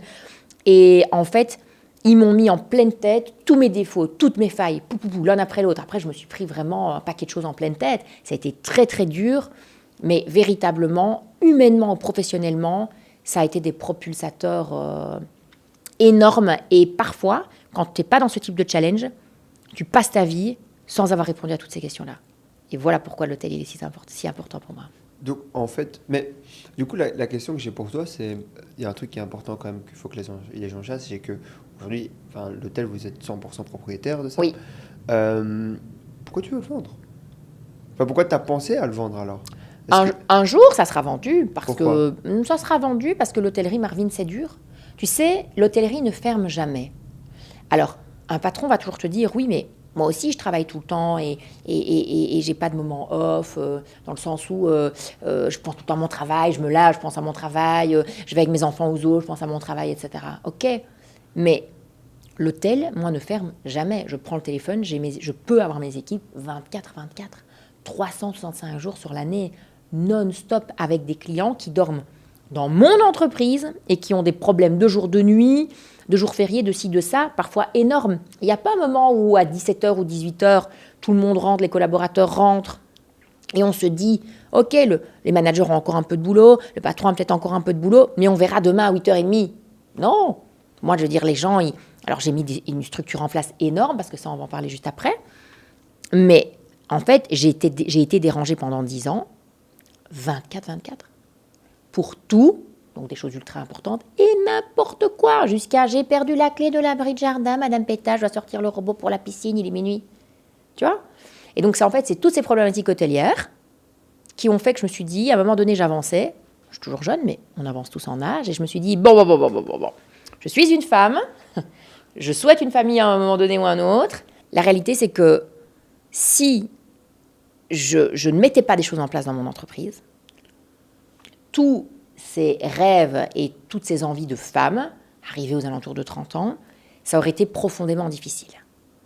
Et donc, c'est là que je me suis dit, bon, pendant 10 ans, j'ai tout donné, 24-24, 7 jours sur 7, évidemment, hein, attention, moi je raconte pas n'importe quoi, évidemment que je partais en vacances, évidemment que j'étais en city trip, évidemment que j'avais des journées sympas, mais j'étais en bateau en vacances, et j'étais au téléphone, j'étais sur mes rapports, etc. Ça, les gens ne comprennent pas. En fait, quand tu dis que tu prends des moments, enfin, quand tu dis que tu prends pas de vacances, enfin, quand tu dis que tu es 100% dédié à ton entreprise, ça veut dire que quand on t'appelle, tu réponds.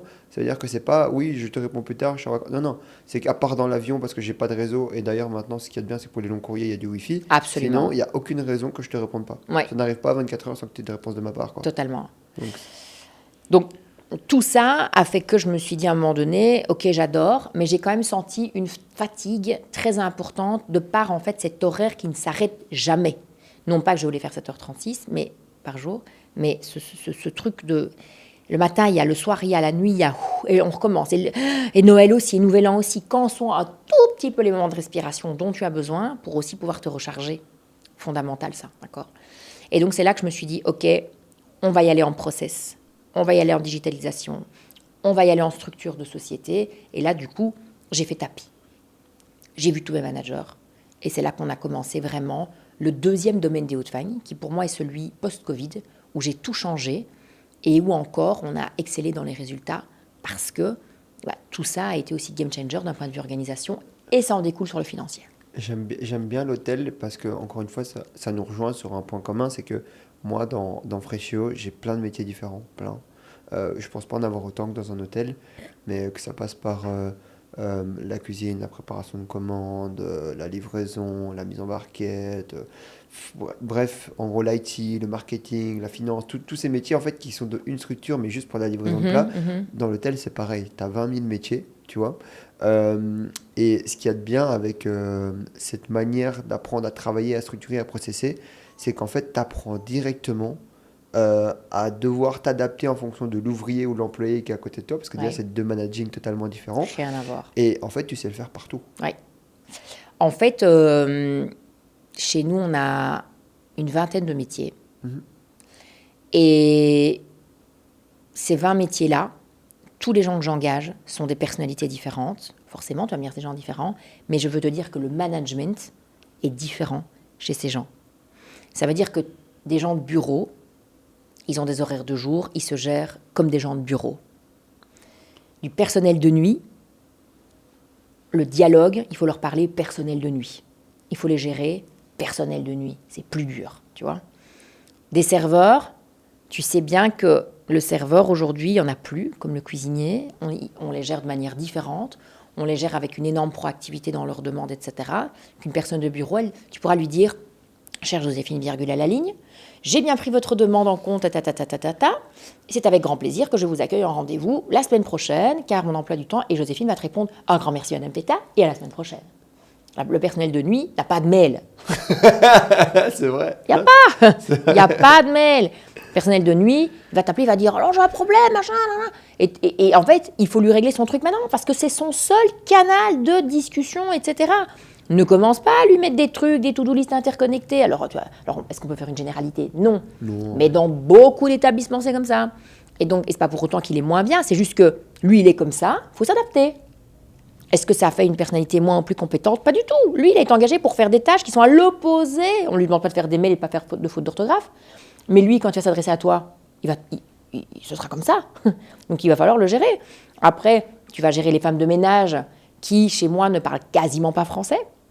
Dans d'autres langues, quels sont les canaux ? Donc, les canaux de discussion dans diverses langues. Je rentre dans une chambre, je parle comme ça, et je rentre dans l'autre, je parle comme ça. Alors, évidemment, tout ça, c'est les managers qui ont mis en place, mais je veux dire par là que tout ça a fait qu'aujourd'hui, en effet, si tu me mets dans plein de boîtes, je sais te gérer.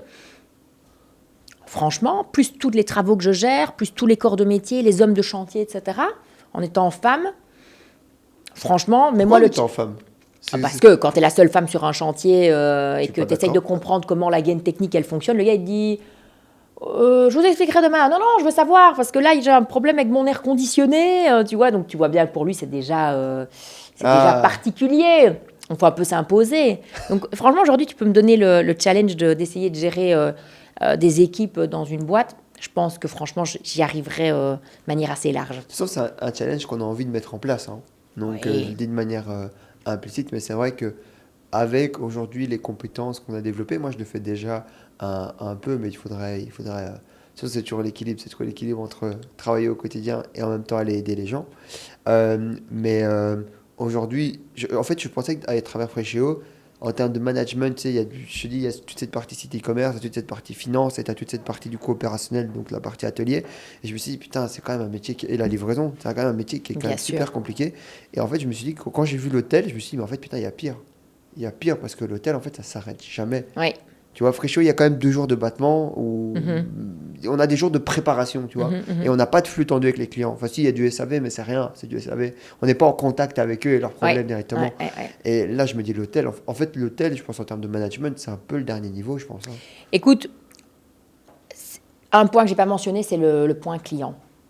Quand tu dois switcher de management comme ça, 20 fois par jour, dans des manières différentes, c'est assez, ça prend beaucoup d'énergie. Mais quand en plus après, tu as Monsieur Vandersmith qui arrive à la réception et qui te dit que le café il est tiède, tu dois switcher de personnalité. Alors je ne te dis pas que je gère tout ça, mais je l'ai géré pour aujourd'hui mettre mes managers en place, leur apprendre et pour moi sortir, hein, qu'on s'entende bien. Finalement, tu arrives à faire de l'acting, finalement. C'est complètement de l'acting. Donc en fait, ce millier d'acteurs, En vrai, ça te convient quand même bien. tu vois, parce que mon petit monsieur, le café est tiède. On va aller voir ce qui se passe. Tu vois, voilà. Et juste avant, tu étais en train de parler des problèmes de nuit dans une autre langue avec ton responsable de nuit qui t'explique que les roulettes, elles font hi sur le chariot, tu vois. Et donc, tu switches comme ça. Et je suis assez fière parce que je sais que le jour où je sortirai, je suis sur un management qui est ultra 360. Et donc, parfois, les gens ils me disent, oui, mais tu vois, moi, je vends des boîtes en carton, je pense que tu ne pourrais rien m'apporter dans ma boîte. Enfin, qu'est-ce que tu pourrais m'apporter? Ben, je lui dis, attends, c'est relativement facile. Toi, tu gères ce type d'ouvriers-là. Il faut leur parler comme ça. Voilà comment on ne leur parle surtout pas. Voilà la personnalité un peu type. Voilà ce qu'on fait, voilà ce qu'on ne fait pas. Ah oui, tu penses que tu pourrais m'aider alors à manager? Et donc, mon métier évolue parce que de plus en plus, je suis dans le conseil, je suis dans le coaching, etc., pas mal de choses que je monétise et que je monétise pas parce qu'il y a encore beaucoup de choses que je fais pour faire plaisir, surtout des amis, etc. Mais oui, ça m'a appris à être manager un peu général, tu vois. Et ça, c'est hyper important, Marvin, parce que les patrons d'entreprise, on attend qu'ils soient multicasquettes. Multi. Il faut qu'ils soient super bons managers dans tous les types de professionnalités, de professions et dans tout type de personnalité. Ils doivent être super bons financiers, ça doit être des as du marketing, ils doivent faire tout leur admin à temps et en heure, il faut être là avant tout le monde et partir le dernier. À un moment donné, stop, c'est un humain, il ne sait pas tout faire. Alors soit tu as un humain qui se dit, moi j'y vais, je casse tout et j'apprends tout. Et moi c'est parce que mon père m'a toujours dit, il faut tout savoir, tout. Tu dois savoir faire le travail de tout le monde, sinon tu ne peux pas le contrôler. Voilà. Moi j'ai été éduquée comme ça, donc forcément... Mais il y a une forme de vérité? Il y a une forme de vérité, c'est sûr, mais tu ne peux pas non plus aller vérifier tous les paiements un à un que ton responsable financier fait, Marvin, tu vois? Non, mais je pense que tu dois savoir faire les paiements. Oui. Alors, les paiements, c'est l'exemple le plus bête qui existe. Oui. Mais je prends l'exemple, moi j'ai eu de l'IT, enfin j'en ai encore, donc sur la construction d'un site e-commerce. Oui. Ben, par exemple, tu vois, quand j'arrive aux réunions, ben, en l'occurrence avec Guillaume, etc., je comprends de quoi Guillaume parle, Bien parce sûr. que fatalement, j'en ai 6 en interne. Bien sûr. Donc, est-ce que je sais aller dans la technique? Non. Est-ce que je sais aller dans le détail de savoir au taux horaire exactement si ça prend? Non. Mais je sais que grosso modo, il ne va pas mettre une flûte de 3 mois, tu vois, enfin, je veux dire par là. Mais je pense que c'est important de tout comprendre et de tout savoir faire, malgré que la clé réelle, c'est d'engager des gens meilleurs que soi pour pouvoir faire du bon travail. Ouais, quand tu les trouves. Oui. Attention. Mais toi, tu as encore un autre challenge, parce que le challenge de l'hôtel comparé à un Freshéo, c'est que tu as ce problème de situation géographique, en fait. Je ne dirais pas que c'est un problème, je dirais que c'est un secteur en pénurie. Oui. Parce que sincèrement, si j'avais l'hôtel dans le centre de Bruxelles, je pense que j'aurais un peu moins de pénurie, mais qu'il y en a quand même. Parce que moi, je parle de genre, oui, il y a une pénurie. Ok. Il y a une pénurie générale. Ce sont des métiers où travaillent le soir, le week-end, les gens n'ont plus envie de faire ça, etc. Tu as un turnover immense. Oui, bien sûr. Même. Et attention, les salaires sont bons. Je réponds déjà à des choses que les gens pourraient anticiper. Oui, mais les heures, oui, mais les salaires. Alors, si on ne veut pas travailler le soir, on ne fait pas d'hôtellerie, on ne fait pas de restauration. Stop. Arrêtez d'envoyer des CV. Stop. Ne le faites pas. Si vous ne voulez pas travailler le soir, arrêtez de polluer la boîte. Ne le faites pas. Là, les sandwicheries, ça ferme à 14h30. Allez là. Tu vois ce que je veux dire? Non, mais moi, je dois... Ça aussi, tu deviens aussi un peu coach de vie des gens. Il y a des gens qui travaillent chez moi, ils me disent « Ah, c'est dur, ça va pas, ça va pas. » Mais je lui dis « Mais Brice, est-ce un travail fait pour toi?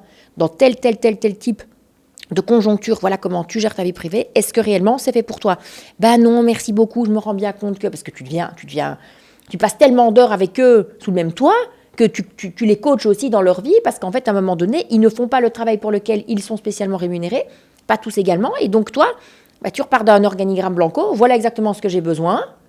Et là, tu commences un peu à secouer un peu en interne. Et c'est ce que j'ai fait à moult reprises parce qu'en fait, je n'avais pas toujours les bonnes personnes au bon endroit parce qu'il y a cette pénurie.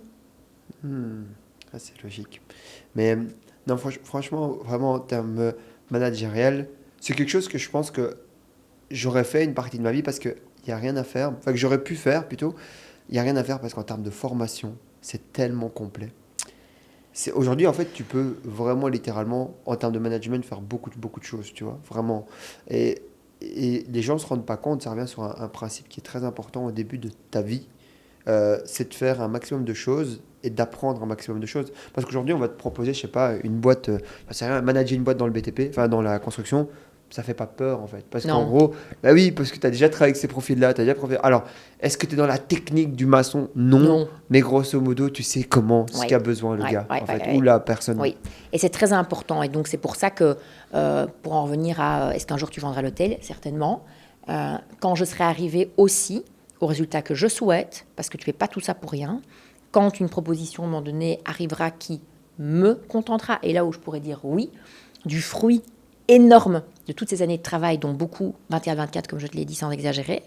Mais après, un challenge d'autres boîtes, etc., moi, j'ai peur de rien, parce que j'ai géré tous ces métiers différents, toutes ces personnalités. Mais n'oublie pas que c'est tes gens qui font ton entreprise.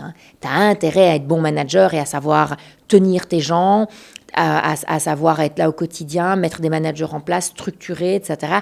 Tu as intérêt, parce que toi, tout seul, tu peux être le meilleur que tu veux, mais toi tout seul, tu ne vaux rien. Il faut quand même aussi le laisser. On tape beaucoup sur les équipes. Moi, je ne tape pas sur les équipes. Je dis la réalité. Comme je te parle à toi, elles le savent.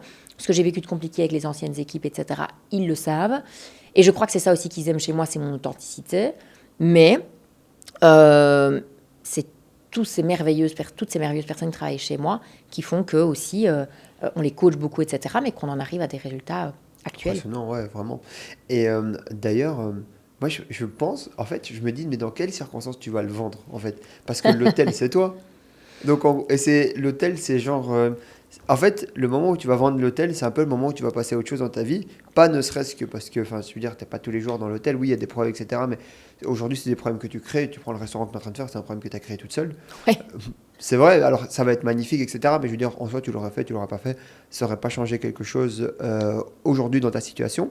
Mais ce que je veux dire par là, c'est que à comment tu crées la rupture, à comment tu passes à Pauline 2.0. Tu as parlé du domaine de Hotfine 2.0, mais à comment Pauline, elle passe en 2.0? Parce que l'hôtel, tu vas faire quoi? Tu vas faire 80 000 m²? 120 000 m²? Non, mais en fait, c'est un métier qui est évolutif. Okay. Ça veut dire que les nouveaux départements que je crée... Ah ben voilà. On n'est pas tout seul. Tous les nouveaux travaux qu'on fait au sein de l'hôtel nous offrent des nouvelles possibilités. Oui. Ces nouvelles possibilités, rencontres. On s'améliore dans son travail, on est contacté par d'autres entreprises. D'autres entreprises nous disent « on serait intéressé que vous puissiez nous racheter ».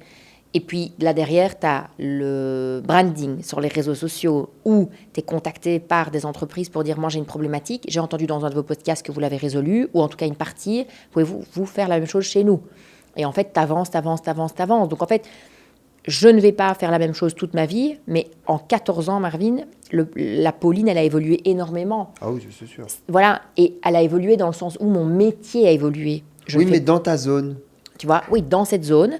Mais quelque part, quand je m'occupe j'aide une entreprise qui a des problématiques similaires ou pas, je sors de cette zone et c'est l'hôtel qui m'a permis tout ça. Tu vois ? Donc, je sais encore que je suis sur des projets hôteliers pendant encore probablement les 5 prochaines années.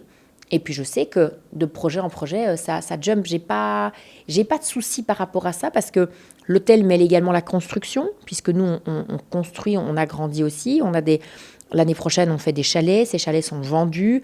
Donc, au niveau de la construction, il y aura d'autres opportunités en termes également d'immobilier. Et donc, tout ça avance. Donc, en fait, j'ai pas l'impression, moi, de faire que de l'hôtellerie, tu sais, Marvin. Non, je pense pas que tu fais de l'hôtellerie. Voilà. Je fais pas que Enfin, ça. pas que ça, oui. Voilà. Et donc, ça ne me lasse pas. Écoute, c'est une vie avec énormément de rebondissements et avec énormément de travaux, d'agrandissements, de ci, de ça, constamment, qui me font évoluer dans mon métier et qui me mettent sur d'autres projets.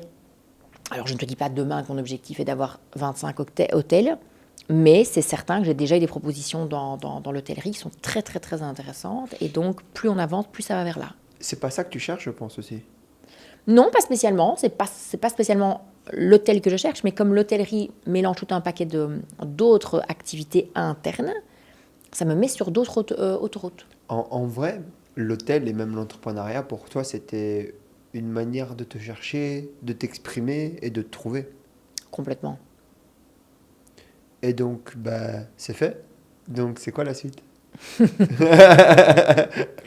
Alors là, comme tu le sais, on est sur une grosse ouverture à la fin du mois de décembre. Je te parle de c'est quoi la suite? J'arrive. Cette grosse ouverture-là, cette première année-là, elle va me demander beaucoup de temps. Oui, ça, c'est vrai. Ça, il faut pas, c'est beaucoup de budget également. Donc attention, respecter aussi le budget que les actionnaires, en l'occurrence la famille, a mis également. Donc il y a un devoir de résultat, ne l'oublions pas. Ce devoir de résultat-là, je ne mettrai pas le travail de côté parce qu'on doit arriver là où on arrive. Et puis oui, j'ai d'autres cordes à mon arc qui petit à petit m'appellent, mais je fais toujours les choses par tiroir. J'ouvre un tiroir, là tu sais quel est mon tiroir de l'année prochaine, il faut le stabiliser pour pouvoir jumper correctement et ouvrir le prochain tiroir. Donc j'ai des projets, il y a des projets qui touchent la télé, j'ai des projets également qui touchent l'immobilier, puisqu'on a d'autres entreprises dans la famille, donc il y a plein d'autres choses. Comme tu le sais, on a une entreprise de web marketing avec mon frère de 50 collaborateurs, qu'on a créée après l'hôtel. C'est l'hôtel et le manque de marketing en place qui a créé notre deuxième entreprise. On a répondu à notre propre problème. Mon frère également a besoin de moi par rapport à une expansion de Localizy, puisqu'on est en train ici de créer un nouveau logiciel qui s'appellera localizy.com. Et donc, en fait, je vais te dire, j'ai tellement de projets et tellement de choses qui arrivent que je ne me tracasse vraiment pas pour moi. Vraiment pas. Non, c'est moi qui me tracasse pour toi. Ne te tracasse pas. Donc, je disais, on en est où alors? Donc, en gros, on a... Ok, pour le pro, c'est réglé. Mais quid de la suite? Écoute, c'est déjà très bien. Non, quid de la suite? C'est-à-dire? Le perso. Ah, le personnel? Ah oui, non, moi je parlais plus du pro depuis longtemps. Hein. Ah, ok. Bah écoute, on va... Parce que j'ai compris que sur l'aspect pro, t'es full sur oui, les 5 prochaines honnêtement, années. oui, j'ai assez. Bah écoute, sur l'aspect privé, bien sûr que je me dirigerai vers, je l'espère, une vie avec des enfants, etc. Mais elle est où la place là-dedans? Bien sûr, non, elle est là, tu sais. Elle est là parce qu'en fait, moi, je veux pas être... j'ai tellement vécu mes 10 premières années en étant le patron qui tirait son entreprise disponible non-stop, qui était dérangé non-stop, qui n'arrivait même pas à passer une journée un peu sympa quand j'étais off, etc. Tellement le téléphone, il sonnait et autres, que j'ai mis en place énormément de process avec mes managers où ils savent exactement comment travailler, quand sortir de leur modus operandi, me contacter, quand ne pas me contacter, et tout ça, Marvin, je l'ai fait pour avoir un privé plus agréable. Donc, il faut absolument mettre ça en place quand on est chef d'entreprise pour pouvoir se dégager du temps. Et se dégager du temps-là, ça te fait du bien à toi, ça fait du bien aussi à tes proches avec qui tu vis. Et forcément, quand tu espères avoir ta famille, avoir des enfants, etc., évidemment que tu as intérêt à ce que tout ça tienne pour pouvoir te lancer là-dedans. Est-ce que, du coup on en parlait rapidement au début, mais est-ce que être femme entrepreneuse et être en couple, c'est compliqué? Alors, oui, c'est compliqué. Pourquoi? Parce que déjà, quand tu es femme entrepreneur, tu as... On dit femme entrepreneur ou femme entrepreneuse? Je ne sais pas. Ok. On va dire entrepreneur. Ok. Ça va? Quand tu es femme entrepreneur, il se passe énormément de rebondissements toute la journée. avec qui déjà des rebondissements que tu as envie de partager avec la personne avec qui tu vis. La personne avec qui tu vis, elle a également son job, son entreprise, ses entreprises si elle en a. Et donc du coup, il faut pouvoir trouver aussi une personne avec qui tu sais partager, mais pas trop pour pas non plus l'étouffer et rentrer à la maison et parler de ça non-stop. Évidemment, le but étant quand même de trouver une personne dans la vie avec qui tu matches sur les sujets et les avis. Si chaque fois que si tu es entrepreneur, tu rentres et que la personne te dit « Oh, moi, ne me parle pas de travail », faut changer, faut changer de moitié. Sinon, ça n'ira jamais. Il faut pouvoir aussi un petit peu, à un moment donné, s'arrêter aussi dans le débat. Parfois, ça fait du bien que quelqu'un te mette un peu un stop aussi pour que tu puisses, toi, lâcher prise un tout petit peu, parce que sinon, tu es en boucle sur une problématique. Et c'est bien d'en parler, c'est bien de débattre, mais à un moment donné, on fait une petite pause et on verra demain. Ça fait aussi du bien, parce que je trouve que les entrepreneurs, je ne vais pas citer des noms, mais on a des personnes en commun qui sont sur leurs problématiques, tu vois, qu'on connaît ensemble, ils sont sur leurs problématiques et ils ne parlent que de ça. Et c'est en boucle, et moi. Stop. Il y a de la place pour l'autre aussi. Donc déjà, quand tu es entrepreneur, il faut savoir que tu as quand même un peu choisi d'être un peu seul. Tu vois, ça n'a rien à voir par rapport à ta moitié, mais moi, ça, c'est mon avis à moi. Donc, j'ai dû un peu apprendre à être un autre type de Pauline. Tu vois ? Encore une nouvelle casquette. Ouais, une nouvelle casquette. Après, il faut pouvoir gérer, tout dépend le style de vie que tu as, je vais parler au sens large, le fait que quand tu habites avec quelqu'un, oui, il faut que ta maison elle soit entretenue. Alors, on n'a pas dit que c'est toi qui devais spécialement le faire, mais ça doit être géré. Il faut à un moment donné que toutes les tâches de la maison, le linge, les courses, les repas, etc., soient quand même gérées. Et donc, par toi et donc ou évidemment, par le couple ? ça dépend comment c'est géré. Chez moi, par exemple, mon compagnon, parfois, il fait à manger, parfois, c'est moi. Si c'est lui qui fait à manger, moi, je range tout ce qu'il y a. Et inversement, tâche du linge, c'est moi. Et je ne veux pas que ça soit lui. Voilà. Est-ce que c'est un peu mon côté méditerranéen? Je ne sais pas. Mais alors, tu vas me dire, oui, mais enfin, il pourrait faire tourner une machine. Il pourrait le faire volontiers. Il n'est pas du tout fermé, tu vois. C'est quelqu'un de très ouvert. Mais je pars du principe que ça, c'est peut-être pas son job. Mais moi, par contre, je n'aime pas sortir les poubelles, alors il va le faire, tu vois. Donc, okay, et on rigole, tu vois, avec des tâches comme ça. Mais en gros, ce que je veux simplement te dire, c'est que ça demande une polyvalence qui est quand même un petit peu plus importante que quand tu ne travailles pas, ou que tu travailles sans responsabilité, ou que tu es à mi-temps, ou que tu es à part-time. Et du coup, la question suivante, c'est est-ce que on peut être heureux en couple en étant une femme entrepreneur? Oui, tu peux l'être, mais tu dois simplement savoir que parfois, tu aurais dû travailler quelques heures supplémentaires le soir et que tu ne feras pas. Parce qu'en fait, tu n'es pas seul, tu as choisi d'habiter avec quelqu'un, tu as choisi d'avoir tes enfants ou, en l'occurrence, peut-être les enfants de ton compagnon. Ça ne veut pas dire que eux t'imposent de changer de vie, mais ça veut dire que toi, pour eux, il faut quand même aussi faire quelques concessions. Et je ne vais même pas dire ça d'un point de vue négatif, mais apprendre à vivre d'une autre manière pour pouvoir, toi, te mettre un peu dans l'ombre, le temps de t'occuper des autres. Et donc, forcément, tu as une course au temps, qui est quand même assez infernale, une course aux tâches. Je vais te donner un exemple. Si moi, j'ai une grosse journée, c'est pas parce que j'ai une grosse journée que je vais pas dire à mon compagnon, je m'occupe vite des courses et je m'occupe du repas, tu vois. Lui, il va me dire une fois oui, une fois non, je vais le faire moi, donc il est très bien pour ça. Mais attention, tu rentres, je reste au téléphone avec un manager pour faire la fin du point. Je suis dans les rayons, je fais mes cours, je suis dans les rayons, je suis au téléphone non-stop. Je ne parle même pas à la caissière qui me dit 35,50 € s'il vous plaît, je paye. Je dis, tu vois, je suis comme ça, tac, tac, tac. J'arrive, premier truc que je fais, boum, je descends la machine, le panier de linge sale, je trie, je fais tourner, tac, tac, je commence à couper, je suis toujours au téléphone avec une deuxième personne, tac, tac, tac. Puis imaginons, mon compagnon va peut-être rentrer à 20h. Toutes ces choses-là, elles ont été faites. En même temps que je cuisinais, j'ai fait un peu de linge. En même temps que j'ai fait du linge, je suis au téléphone avec mes managers. Et souvent, je dis, désolé, j'ai la tête dans la machine à lessiver. Là, ça va? Tu m'entends? Je suis en train de nettoyer un truc. Attends, ça va? Tu m'entends? Non, machin. Et en fait, c'est ma vie. Et en fait, je l'ai choisie. Je ne voudrais pas, à l'instant T, une autre vie, mais ça demande plus de polyvalence. Et donc, il y a beaucoup de femmes autour de moi qui me disent, écoute, moi, ce que toi tu fais, j'aimerais pas parce que je ne suis jamais focus. Je suis toujours coupée en plusieurs morceaux. Et je te dis ça sans avoir eu mes enfants. Actuellement, j'ai les 2 enfants de mon compagnon que j'aime beaucoup.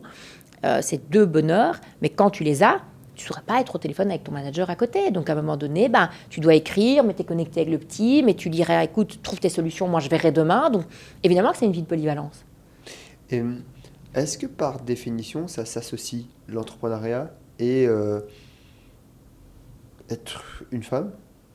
Ça s'associe, mais le maître mot, organisation et courage. Oui, je pense aussi. Parce que franchement, je vais te dire un truc. Je vais peut-être m'attirer des femmes à dos, mais c'est pas grave, j'ai l'habitude. Quand j'entends qu'on me dit « Ah, mais tu sais, les tâches ménagères, oh là là, ceci et cela », et un peu de courage, hein, s'il vous plaît. Un peu de peps, hein. Fais tourner ta machine, organise-toi, fais tes courses comme ci, comme ça. Tu vois, ça va pas être un peu un fardeau, tu vois. Ça manque souvent beaucoup un peu de courage, hein, je suis désolée, d'organisation. Alors oui, c'est vrai que les femmes en font quand même un petit peu plus que les hommes à ce niveau-là. Mais peut-être que les hommes compensent d'une autre manière aussi, tu vois. Moi, je suis pas féministe, mais je suis juste, tu vois. À un moment donné, ça doit être à part égale également aussi, tu vois. Donc, moi, j'ai été élevée par des femmes qui travaillaient, qui ont été autour de moi, toutes indépendantes et toutes mères de famille. Elles l'ont toutes fait. Tu le sais, je l'ai dit dans un autre de mes podcasts, ma maman a perdu les os au travail. J'avais 2 jours, j'allais à la crèche. Penses-tu que sa maison n'était pas nettoyée? Non. Penses-tu qu'elle avait quelqu'un qui faisait son linge à l'époque? Certainement pas. Penses-tu qu'on a une mauvaise éducation pour la cause? Non plus. C'était possible. Elle s'est dévouée, elle s'est coupée en 1000 morceaux, mais elle va te dire, Pauline, beaucoup de courage. Donc en fait, pour répondre à ta question, c'est possible chez celles qui ont beaucoup de courage. Alors est-ce que c'est pour ça que les autres sont moins courageuses? Peut-être pas, mais elles n'en veulent peut-être pas autant. Après, ça, je pense que c'est comme partout où tu as des gens qui ont envie de plus se donner que d'autres. Moi, Et c'est très bien, Marvin. Ouais, je déteste personnellement les gens qui s'économisent, mais dans tout. Hein, dans oui, tout. mais Marvin, je vais te dire un truc, tout le monde n'est pas fait pour être entrepreneur. Toutes les femmes ne sont pas faites pour être entrepreneurs. Aujourd'hui, il n'y a pas assez de femmes qui sont entrepreneurs. Et aussi, pourquoi? Parce que toutes ces tâches, elles les trouvent trop lourdes. Tu vois? Elles les trouvent trop lourdes. Parce que derrière, il y a un manque d'organisation, parce qu'elles culpabilisent un peu quand elles font garder leur enfant, de temps en temps, quand il y a une réunion le soir, etc. Il faut savoir ce que tu veux. Moi, je n'ai pas eu mes parents tout le temps à côté de moi, surtout ma maman. Tu vois, j'ai été beaucoup casée, etc. Est-ce qu'aujourd'hui, je leur en veux? Ils ont fait ce qu'ils ont pu, tu vois. Et ça, c'est hyper important d'être aligné. Ça ne veut pas dire que tu es entrepreneur, tu t'occupes jamais de tes enfants et tu les mets tout le temps chez la nounou. À ce moment-là, il ne faut pas en faire, ou en tout cas en faire différemment. Mais à aujourd'hui, je ne me verrai pas sans enfants, même avec ma vie très occupée, et oui, à 300 à l'heure. Je ne me verrai pas sans enfants parce que oui, ça va demander une autre organisation, mais je m'organiserai encore mieux d'un point de vue travail. Je serai encore plus impactante sur mes process et pour que les gens comprennent que pendant un temps X, je devrais moins travailler. Et au niveau de tout ce qui est à la maison, je m'organiserai encore plus, non pas pour donner les tâches à mon compagnon, mais pour tout simplement que les choses, elles roulent, parce que j'aime que ça soit juste fluide et de ne rien porter sur mon dos comme une tâche pénible, tu vois. Donc voilà, ouais, peut-être que j'ai un peu plus de force, peut-être. Sûrement. Voilà. Bah, après, il n'y a rien à faire. Enfin, moi, je l'ai vu récemment, c'est qu'avoir un enfant, ça t'oblige juste à être meilleur. Enfin, en fait, c'est comme avoir une boîte en plus, c'est comme avoir un... Enfin, il faut juste que tu sois meilleur. Et en vrai, la seule personne qui perd en général, c'est toi. Enfin, genre, en gros, tu dois juste essayer de mieux t'organiser, moins prendre de temps pour toi. Et ouais, t'as plus de temps. T'as plus de temps pour scroller sur Instagram ou pour faire des bêtises, quoi. Enfin, Voilà, tu changes tes trucs, mais c'est possible. Attention, l'entrepreneuriat, féminin ou masculin, aujourd'hui, c'est pas porter un fardeau tout le temps. Il faut pouvoir sortir de son truc et se dire, bon, quelles sont les tâches énergivores qui ne sont plus nécessaires, que moi je fais? Comment sortir de là? Qu'est-ce qu'il faut mettre en place? Quand tu mets ça en place, je m'excuse Marvin, mais tu as un peu de temps pour ton privé, hein? Il faut arrêter. C'est juste que il faut tout le temps faire tapis. Moi, je fais tapis. Tapis. On recommence. Qu'est-ce qui est pas bon? Comment est-ce qu'on peut s'améliorer? Qu'est-ce qui m'embête dans mes tâches au quotidien? Problème, solution. Tu vois? Directement. Donc, bien sûr que c'est possible. Pour moi, c'est possible. Après, évidemment, si je me dirige vers avoir 5 enfants et vouloir continuer à faire 50 heures par semaine et faire des réunions le soir, non, il ne faut pas être maso. Mais à aujourd'hui, c'est possible. Mais ce n'est pas pour autant que je ne verrai pas d'enfants arriver dans ma vie parce que je suis entrepreneur. Je serai toujours femme entrepreneur. Mais à côté de ça, j'adore faire un petit plat à mon compagnon et ses enfants et mettre l'entrepreneuriat sur pause le temps d'un repas et juste les voir me dire « Oh, c'était super bon !» Tu vois, il y a aussi ce côté « T'es entrepreneur, attention, c'est un masque. » Tu pourrais vivre sans entreprise? Ah non. Non, je ne voudrais jamais travailler pour quelqu'un, je ne voudrais jamais être aux ordres, aux consignes de quelqu'un. J'ai besoin de faire ma vie comme je le souhaite, avec les horaires que je souhaite, commencer quand je veux, terminer quand je veux, et switcher de toutes ces casquettes. Je prends un autre exemple. Je veux dire, par exemple, imagine tu vends l'hôtel, tu récupères une belle somme d'argent, tu vis juste avec les intérêts de ce que tu reçois. Ah non. Okay. Non. On fera En fait, si jamais un jour je vends mon entreprise, c'est qu'il y a déjà une deuxième entreprise qui est en train de se construire ou le projet numéro 2 est déjà relativement bien entamé. Ah oui, moi ça ne m'intéresse pas. Si ta question c'est est-ce qu'à un moment donné tu arrêterais tout pour t'occuper de chez toi et passer l'aspirateur et faire des démonstrations Tupperware, la réponse est non. Mais par exemple, est-ce que tu pourrais pas travailler par exemple avec ton compagnon sur un projet commun? Oui, j'adorerais. J'adorerais vraiment parce que je pense que ça nous lierait davantage sur plein de choses. Et lui, c'est quelqu'un qui est ultra méritant et très intelligent, très passionné dans ce qu'il fait, très malin. Donc, bien sûr que ce serait envisageable. Et j'aimerais un jour peut-être arriver vers là parce que ça rallie encore plus, tu vois. Ouais, c'est vrai, tu as raison, c'est un chouette exemple. Aujourd'hui, du coup, le gros challenge que tu as pour le moment, c'est donc la trattoria. Oui. Tu peux nous parler un peu de ce que c'est et qu'est-ce que ça va être? En fait, j'ai encore fait tout ce que tout le monde m'a dit de ne pas faire, c'est-à-dire créer un restaurant. Il y a je ne sais combien de podcasts et c'est là que j'ai envie de taguer, tu vois, tous les gens qui disent ne faites pas de restauration, automatisée, comme des grandes enseignes, type McDo, Burger King. Alors, pourquoi je fais un resto? La première chose, parce que c'est le département dans lequel on n'avait pas encore investi de manière importante au sein de l'hôtel. Okay. Tous les invests qu'on a fait en interne, c'est-à-dire rénover les chambres, améliorer l'expérience client en chambre, faire un parc animalier, agrandir et rénover le spa, on l'a déjà fait 2 fois. On a rénové tout l'espace cabine ici dernièrement. Tout ça a généré du chiffre d'affaires. Tout ça, c'est auto-payé, de manière importante. Il restait que la restauration, on ne l'avait pas fait. Donc, c'était logique que j'aille vers là. Ensuite, cette restauration-là, moi je suis une passionnée dans tout ce que j'entreprends. Je fais un resto de quoi? Comment? Pour qui? Combien de places? Et là, je me suis dit, on a un espace dans l'hôtel qui fait 1000 mètres carrés, qui comprenait une énorme salle de conférence que toi tu connais, ainsi que la cuisine, etc. On va tout détruire. Ah, c'est là-bas que tu fais? Oui, c'est tout ça. On va tout détruire et on va créer le plus grand restaurant italien de Belgique. Ah, comme ça? Comme ça. Pourquoi italien? Parce que c'est mes origines. Qui, du coup, a été une figure emblématique de l'entrepreneuriat, du travail, du courage et de la cuisine. Donc, encore une fois, regarde, femme entrepreneur, mais très bonne femme de maison aussi également. Manona, la mère de mon papa, qui s'appelait Philomena, qui est décédée malheureusement. C'est le fameux décès dont je parlais en début de podcast. Donc, c'est le décès qu'il y a eu à Paris quand tu étais Absolument. Okay. Et donc, elle... C'est vraiment cet exemple de femme forte, c'est elle. Hein. Attention, c'est elle avant tout le monde. Hein. D'ailleurs, elle a un titre. Elle a un titre? Oui. C'est la mama. Non, tu m'avais dit que c'était la première. Ça, c'est ma marraine. Ça a été, voilà. Donc, okay. Manona, 5 enfants, 4 garçons, 1 fille. Okay. Je te raconte pas, dans une famille italienne un peu macho, la seule fille, elle a quand même dû s'auto-prouver aussi. Donc, la sœur de ton papa. Exactement, qui s'appelle Lucie. Et elle a été en Belgique la première femme indépendante mineure à devoir être émancipée par le roi pour ouvrir une activité et être indépendante. Ça, c'est incroyable. Elle avait 16 ans. Elle a ouvert quoi? Un atelier de couture qui a excellé dans les années, qui était un des plus grands de la province de Liège. Elle a eu jusqu'à 50 personnes. Elle avait 16-17 ans, quoi. C'est une dinguerie. Tu vois? Voilà, parce qu'en fait, la couture... c'est un peu un métier qui se perd, c'est un métier d'artisanat, mais à l'époque, c'était pas comme maintenant. Hein. Tu avais un truc dans ton pantalon, tu jetais pas, tu n'allais pas mettre à la bulle terre, tu refaisais ton ourlet, ton truc, ton machin. Et donc, elle a excellé là-dedans. Et en ayant un paquet de magasins par la suite aussi, toujours dans les vêtements. Et elle fait quoi aujourd'hui? Alors là, maintenant, elle est retraitée. Ah. Donc là, par contre, elle a vraiment levé le pied d'un point de vue travail. Elle a récupéré tout ce qu'elle avait récupéré. Elle a investi dans l'immobilier. Et là, elle a des enfants aussi. Elle s'occupe de ses petits-enfants. Elle est en cuisine. Et c'est certainement le meilleur restaurant non officiel, officieux de Liège. Où, non, où tu vas encore soi-disant m'inviter. Je vais t'inviter, tu n'y Non, je te crois plus. Ouais, je comprends. Ok, du coup, on revient sur ta grand-mère. Ouais. Et donc, ma grand-mère,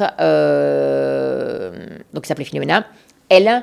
je me suis dit, OK, je vais faire un restaurant pour aussi la mettre en lumière, pour la mettre en valeur. Et donc, on a créé cette trattoria qui, en fait, s'appellera Trattoria Filomena, où on ouvre le 20 décembre. On est donc depuis 7 semaines en travaux et où on va retrouver à la carte tous ces plats qu'on a mangés pendant toute notre enfance et tout est à partager. Tu vois? Alors ça, c'est pour le concept. Après, on est sur tout ce que j'ai vu aux États-Unis. Un restaurant ambiancé, très chargé d'un point de vue décoration, où les gens n'y vont pas que pour ce qu'ils ont dans l'assiette, mais les gens y vont également pour toute cette décoration massive, ce côté ultra rococo, où tu es en Italie de par la tapisserie, les rideaux, le sol, le sel, le poivre, la musique, etc. Tu vois, parce que je voulais vraiment une vraie immersion en Italie. Et c'est ce qu'on a fait sur base de 4 espaces bien distincts dans cette énorme trattoria de 160 couverts. Donc c'est 160 couverts par service.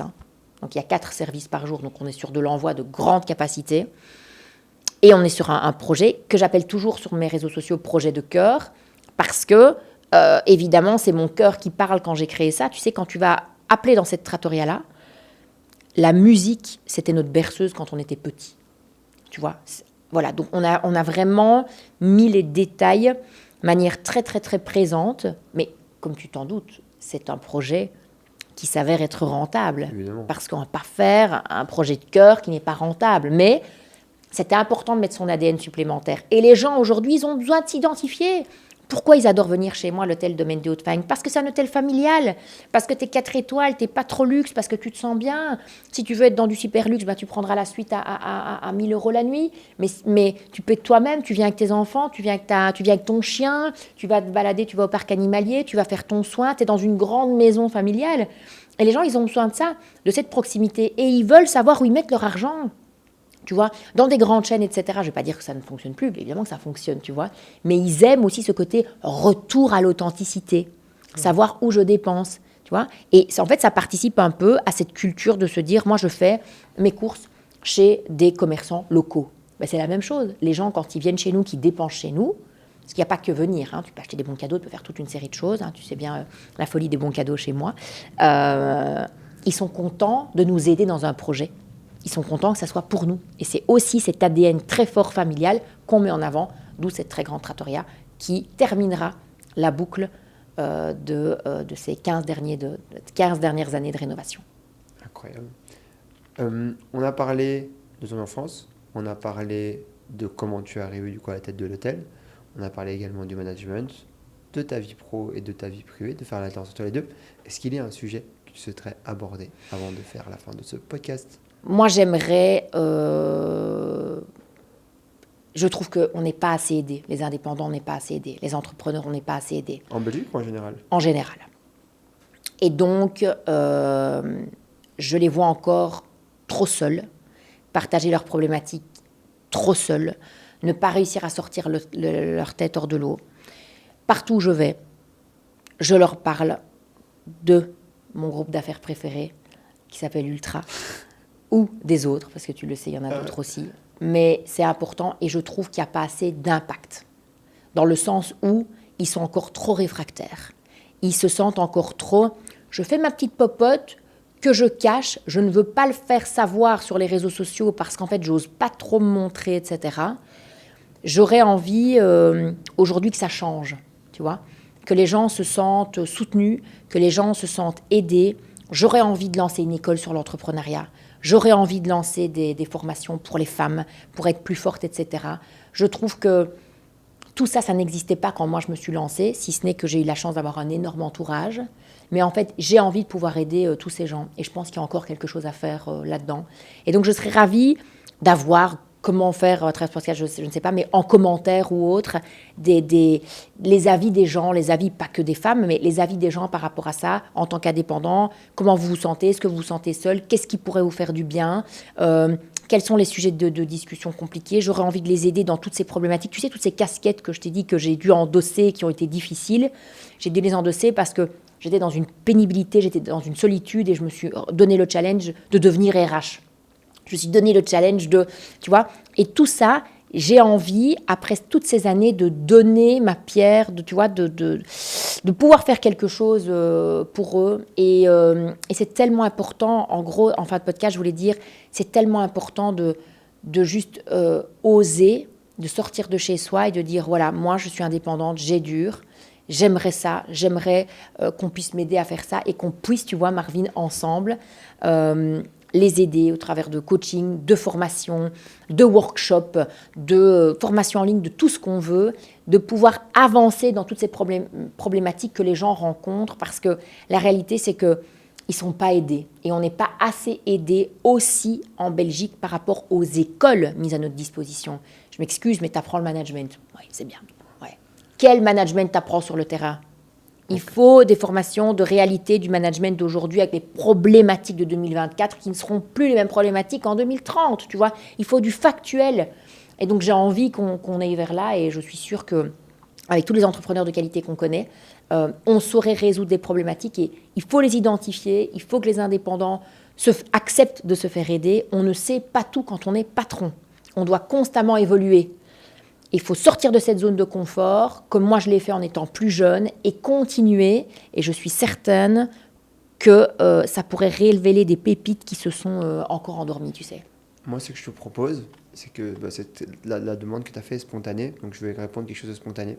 Ça serait qu'on refasse un prochain podcast et que tous les gens qui, du coup, ont entendu ton message, le mien, qui se disent qu'ils aimeraient être aidés, en fait, on les aiderait gratuitement avec chacun des commentaires en fait, qui seraient sous cette vidéo où chacune de vos problématiques serait l'objet en fait, de notre prochain podcast afin que vous puissiez du coup avoir des réponses gratuites, je souligne vraiment là-dessus, sur vos problématiques business du moment et pour vous apporter un maximum de valeur à vous, mais également aux autres personnes qui, à mon avis, les problématiques sont souvent les mêmes, gagner plus d'argent, gagner plus de temps, comment automatiser son business. Arrêter de perdre du temps. Arrêter de perdre du temps, augmenter sa qualité de vie, toutes des choses qu'aujourd'hui, toi, tu as réussi à faire à l'hôtel, Oui.